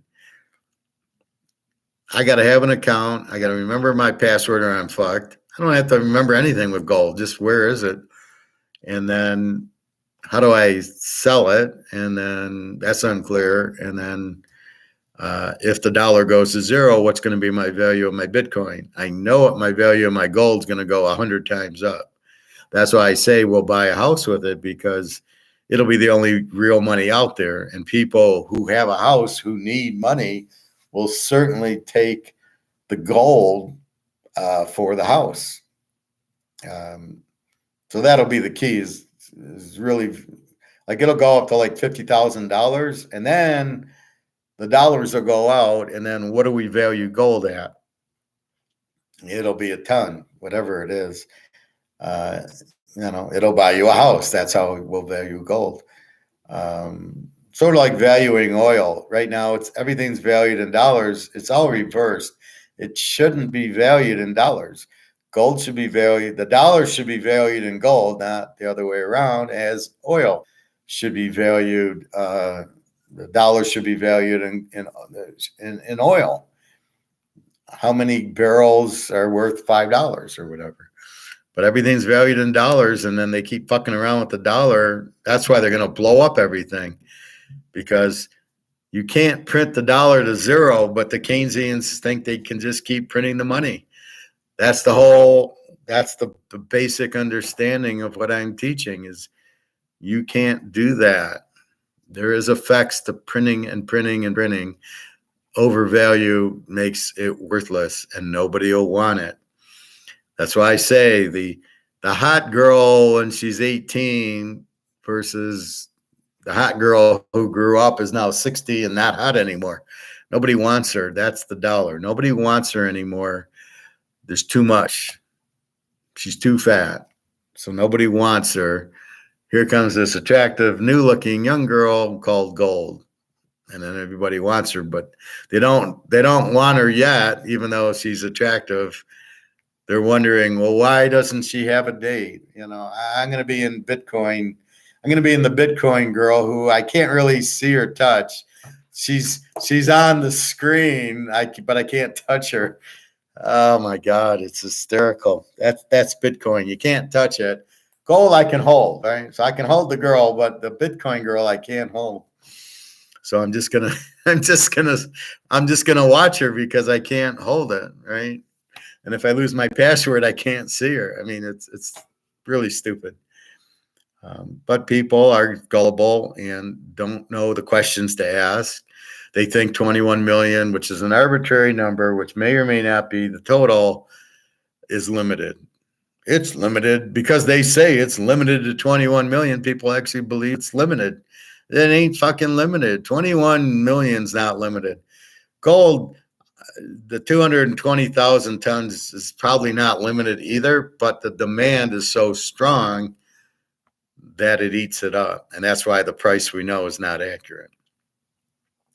Anyway, I'm getting tired. It's 11:07. Oh, I like those numbers, 11 and 7. So I'm going to, I think, and if there's any other questions or comments, Bobby, where the fuck are you tonight? I will do that. So we covered how to pick football, women, and poker and Bitcoin. And again, I would much rather have gold and Bitcoin. It's not even close. And if anybody can get an explanation of how they price Bitcoin, I'd love to hear it, because you can't. I mean, it's just an arbitrary. I can price this because I can put it on the shelf and people buy it. And then I put more on the shelf and I raise the price and people buy it. I put more on the shelf and I raise the price, people don't buy it. They bought it at 50, they didn't buy it at 60, maybe 55. Yeah, they're buying it. Now I got my price, $55, based on what's bought and when it's not bought. That's how the market prices things. How does the market price Bitcoin? I can't figure it out. The market doesn't price gold. That's what we're all waiting for, is the market to price gold and silver, and not that. But the market prices my Bellagio cup, and the market prices my phone. They put a price out, we say yes or no. And that's why I think Bitcoin's too high, because it's going down and you're not at 21 million. So what are they waiting? Why there's more than 21 million people? God knows that. There's 375 million in the US. Why doesn't everybody own one? If it was that good and that honest, it would be, but there's too much Ponzi scheme behind it.